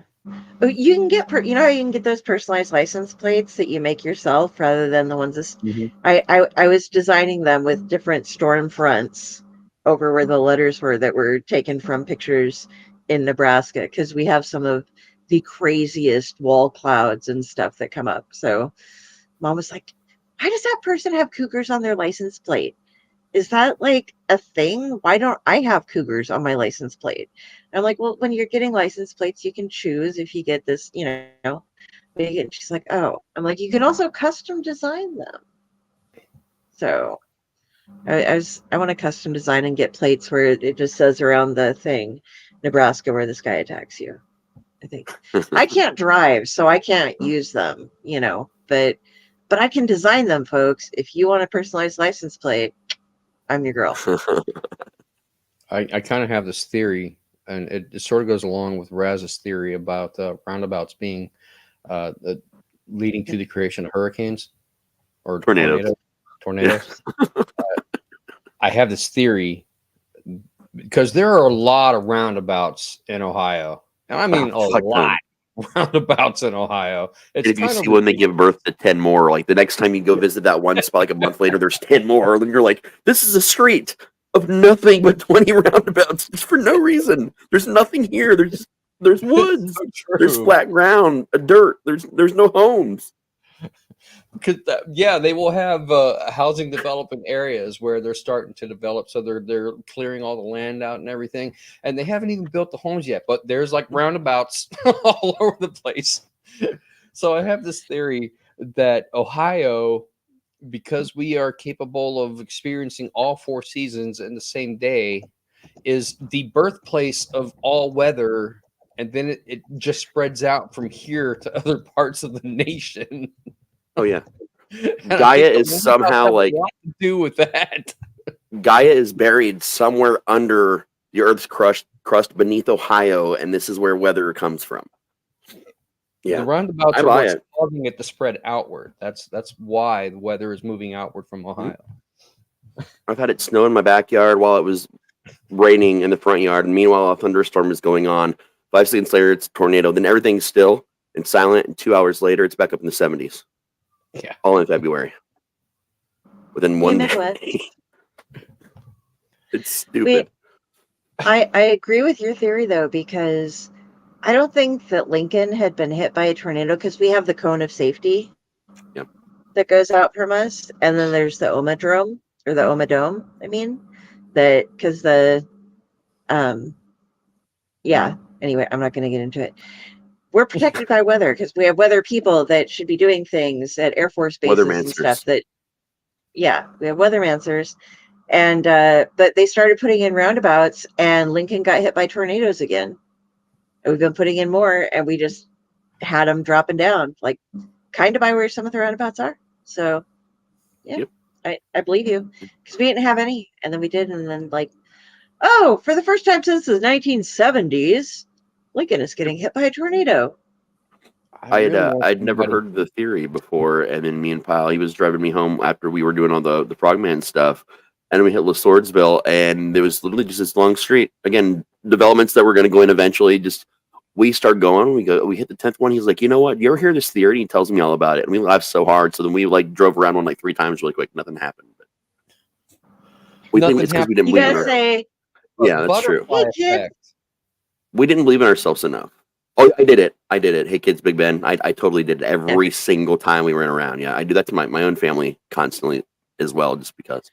I can't get anybody to drive around it more than once. They won't. I'm like, no, come on, let's just drive around the roundabout a couple times. Like, there's only one really good roundabout. The rest of them, like, you don't really notice them until you're driving over them because they're like this tall. Oh, gotcha. But there's one that's like big, and yeah, you see it, and that's over by my mom's place. Yeah, we got a couple really big ones, and it's most like small to medium sized ones everywhere. There's even part of the highway now there's a shoot off of 75, like as you're getting, I wouldn't say over near Austin Landing, then one by Cincinnati. There's like these giant like highway level ones where you're getting on or off the highway with different exits, but I've never seen a highway based fucking roundabout. And that is terrifying. It's fucking terrifying. I think I prefer the cloverleafs. Roundabouts and cloverleafs, man, they're all over Ohio. But Raz, just because you went around a roundabout 3 times and nothing happened, it doesn't mean that it didn't happen there. You're causing that butterfly effect outwards. It could be happening somewhere else. That's true. You're what That's what happens in Nebraska. You know. Yeah. I'll have to work on harnessing that power. And we were also doing it in the creeper van, so that's a huge fucking van going around too. I think if we'd have believed in ourselves hard enough and gone around just one more time, we would at least seen like when you take a bottle and you fill it full of water and you put Monopoly houses in it and you like really fast and you make the twister in the bottle. I don't know if you guys have ever done that before. We used to have to do that for science experiments in school as kids. Oh, dude, do it, Dell. Just get like a 2-liter and get some Monopoly houses and throw them in there with water and just shake it around and just hold it still. And you'll just see an actual twister raise up in the water and like spin your houses around. I know how the tornado in a bottle works. I've never heard of like sacrificing Monopoly pieces to it.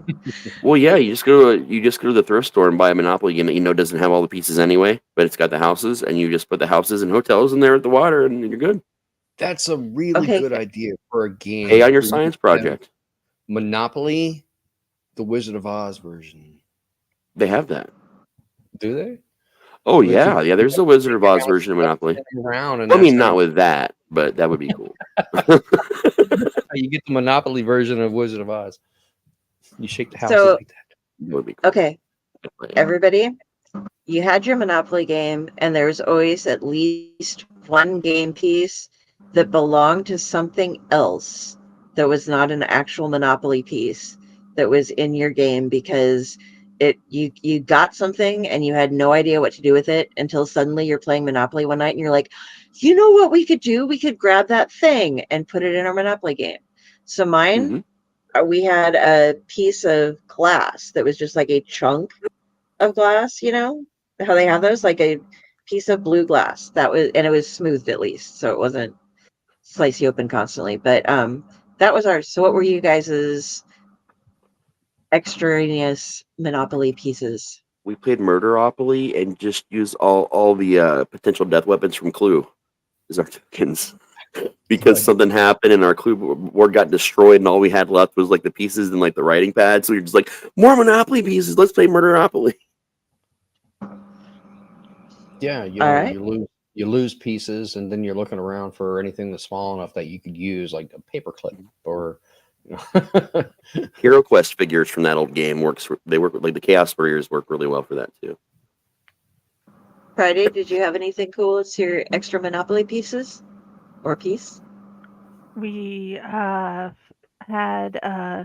the little dragon star balls for one night, and then little things like the mask for my Mighty Ducks collection. Nice. That's fucking epic. I love that. Ron? I miss those dolls.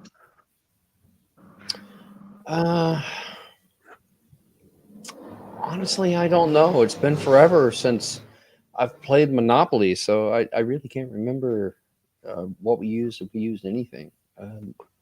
I was always a cowboy. Fair enough. Nice. Or the car.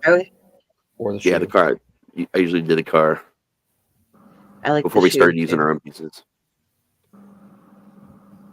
Some of those Warhammer 40K pieces and use those. It worked. Yep, done it. I've done That it. would be Yep. It's fun. It brings a whole new level to games, man. We used to also use the Warhammer 40K figures for Risk instead of all the little things that come with Risk. I just felt like it was on point. I would play the orcs, and then I land on somebody's property, and they're like, "You owe me $500." Really? Daka daka daka daka daka daka daka daka. It's awesome. We will raise your village. I mean, we were definitely a board game household. We had over like 50 or 60 board games in a giant closet.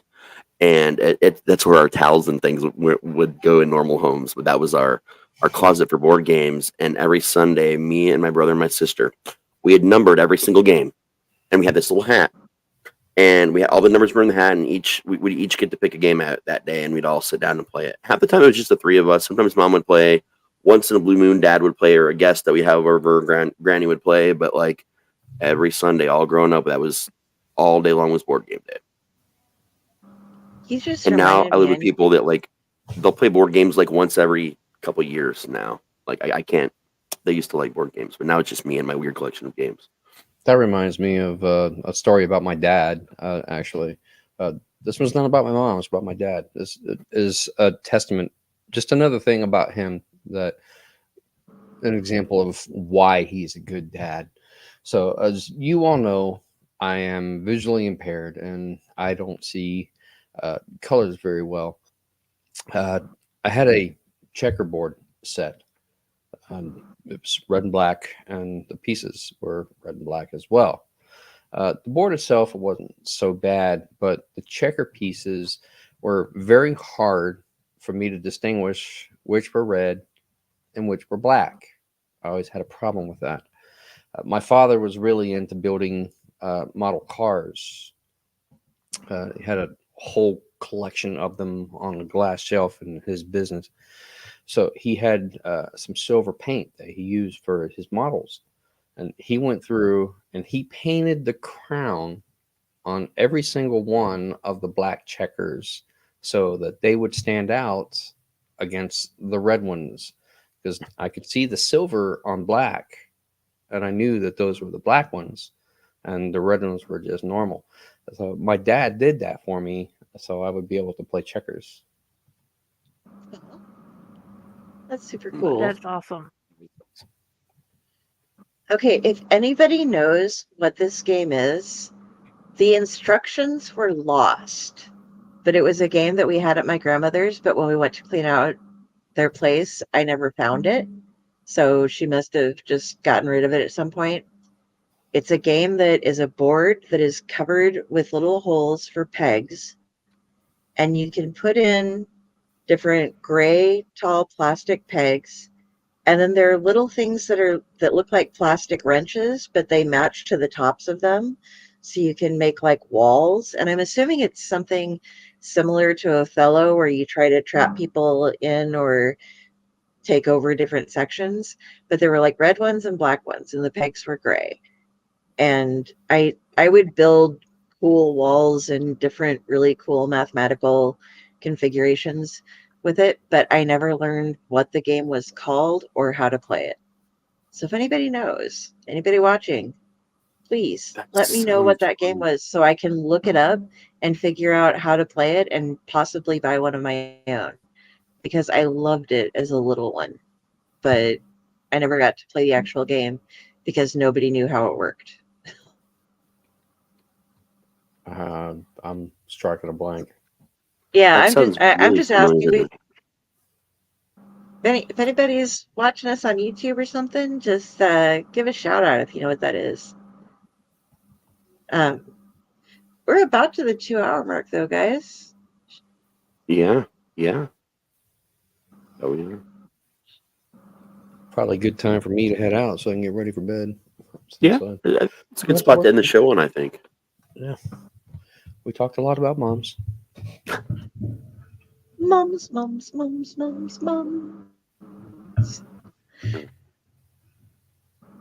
And we got a great week coming up this week, guys. Busy one. We got have going on Tomb of the Terrible. We got Tomb of the Terrible going on tomorrow, and that is going to be the movie Prey, the first Christian horror movie. After that, we have on Wednesday at 7 p.m. There's going to 8 p.m. Eastern, Corpse Garden episode, and then on Thursday we will have the Owlite Adventures SCP. So that Busy is week. more. In this episode, we're talking about natural disasters and what it has done to cemeteries. Nice. Oh, very cool. What is the show for next Sunday? Next Sunday, we will be doing an Owl Art picture show with the folks from over at Magenta Manor. Yeah, so we're going to learn some about their movie making process. They are also a part of the Dorkening. There's some really cool people, Patsy and Ashes. They're a couple that work together and make some great movies. And I'm just going to throw out there while I'm talking about shows, if you're a fan of Jim Calafiore, I'm a fan, I just can't pronounce his name. Catch us Tuesday night over on Splash Pages for that. Oh yeah. We have him coming in. He's got a Kickstarter. He gave us previews for it. It's fucking awesome. So That's super cool, man. Well, if anyone happens to be around the Ohio area for next weekend is the Buckeye Lake Pirate Fest, which is where I will be all weekend. We go heading out there early Friday morning to help the vendors set up, and then we have the Pirate Fest all day Saturday, and we are doing a treasure hunt.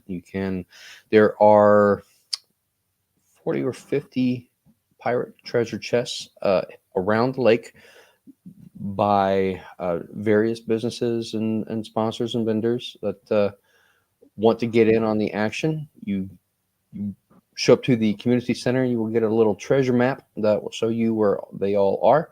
Then you go around Buckeye Lake and find all of the pirate treasure chests. There will be a QR code. You scan the QR code and you will be entered into a lottery to win the contents of that particular chest. And each chest is at least $150 worth of prizes. It could be cash, it could be swag, it could be gift cards, it could be meal vouchers, it could be t-shirts. You never know what the vendors are going to put in it, but it's at least $150 worth of merchandise.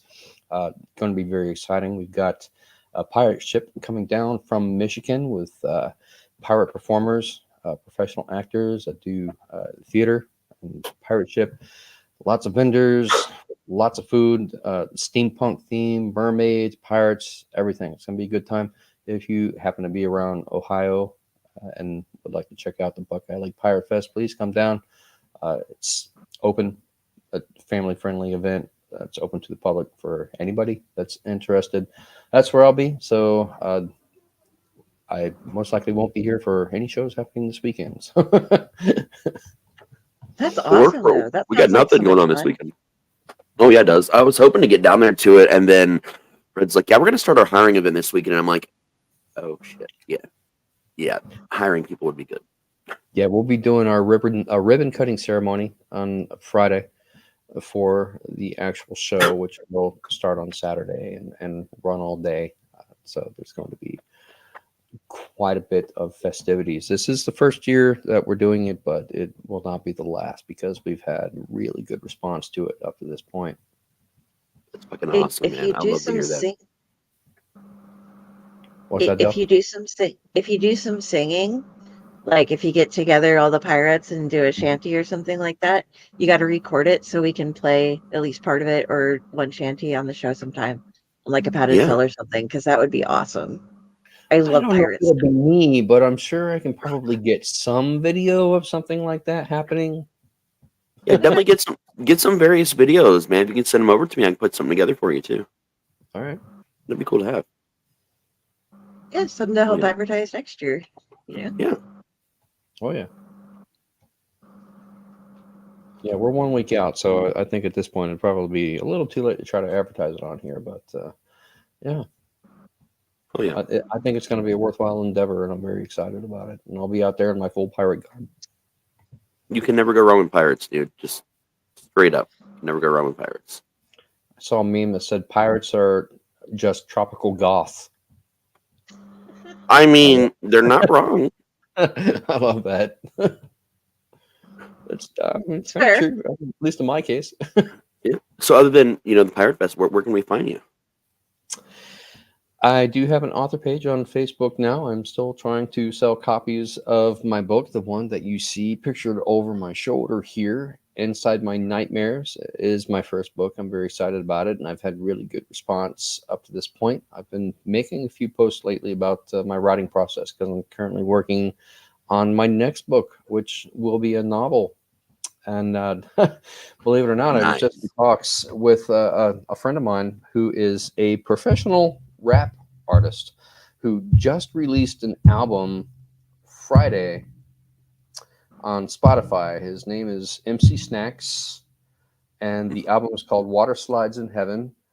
He has a song on that album that's called The Pizza Ghoul, about this ghoulish slice of pizza that haunts his nightmares and tries to entice him to get up in the middle of the night and raid the fridge and eat the leftover pizza. I thought that this would be a really great idea for a series of short stories a la Tales from the Gas Station. If anybody's familiar with that Gas podcast. Station Jack, baby. Yeah, exactly. Oh yeah. Tales from the Gas Station. It's a podcast and short stories also, and it was turned into an audiobook, which is it's a phenomenal book. It really is. It's a great book. And I thought that Tales of the Pizza Ghoul would make a great collection of stories to put together, kind of along that same idea as Tales from the Gas Station. So we talked about it, and he wants to do this to start writing stories that we can put together in Tales of the Pizza Ghoul. So I'm hoping that it'll be my first collab. That's awesome, man. That sounds really cool.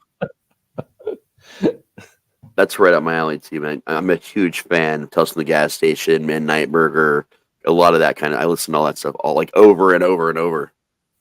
Yeah, Snacks he's not your typical ordinary rapper. He doesn't rap about like gang stuff or misogynistic type topics about treating women or fancy cars or anything like that. All of his stuff is about food and video games and positive vibes, and that shows through in his music. So it's very chill kind of rap music, and I really dig it. So Oh yeah, man. Kind of makes me think of a huge a little bit. Yeah, along that same line, nerdcore rap is, and he works a lot with MC Lars and Schaefer the Dark Lord.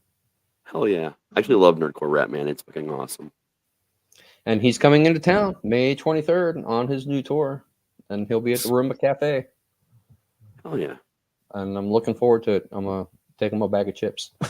That's epic. It'll be like, you're all that. Now you're all that with a bag of chips. Exactly. All right, snacks, you're all that. Now here's your bag of chips to go with it. I like it. So where can we find you, Del? Oh, you can find me. I get to go. Yeah. You can find me here on the Owlite Network for about half of our shows. You'll probably meet here pretty much every Sunday, every other Monday, every other Thursday, and sometimes I pop on random days. It just depends on what kind of show we have going on and whether I actually have any knowledge of it or not. You can also find me every Tuesday at 8 p.m. instead of 9 p.m. Eastern Time on Splash Pages on the Door King Network. And other than that, look up on Facebook if you actually want to reach out to me. Kari, Carrie Sanders. If you see this, that is my avatar. You'll know you have found me. On that list, you have all of my links to everything, to my Amazon page, to my author page, to my TeePublic. I made a couple of different shirts page, including Use the Fucking Forums. You all know who you are. Yeah, so you can write, you can get a hold of me on my main page, or if you'd like to get a hold of all of my other pages, you'll probably end up speaking to Argyle Friday, Jenny. So yeah. Oh yeah, and stay with me. If you type in Raz T Slasher anywhere online, you're gonna find me on all the social medias, and you'll be talking to the #1 Raz T Slasher cosplayer of the world, which is Saint Friday over here. That's what I call her, Saint Friday. You can also find me at raztslasher.com and your mom's house tomorrow morning with a special celebratory pancake breakfast. Like every morning. Waffles. No pancakes, man. I'm a pancake guy. Okay, coming out on the 24th is Fae Propaganda, an anthology of all types of Fae stories. You will find me. You will find Ron. You will find Raz.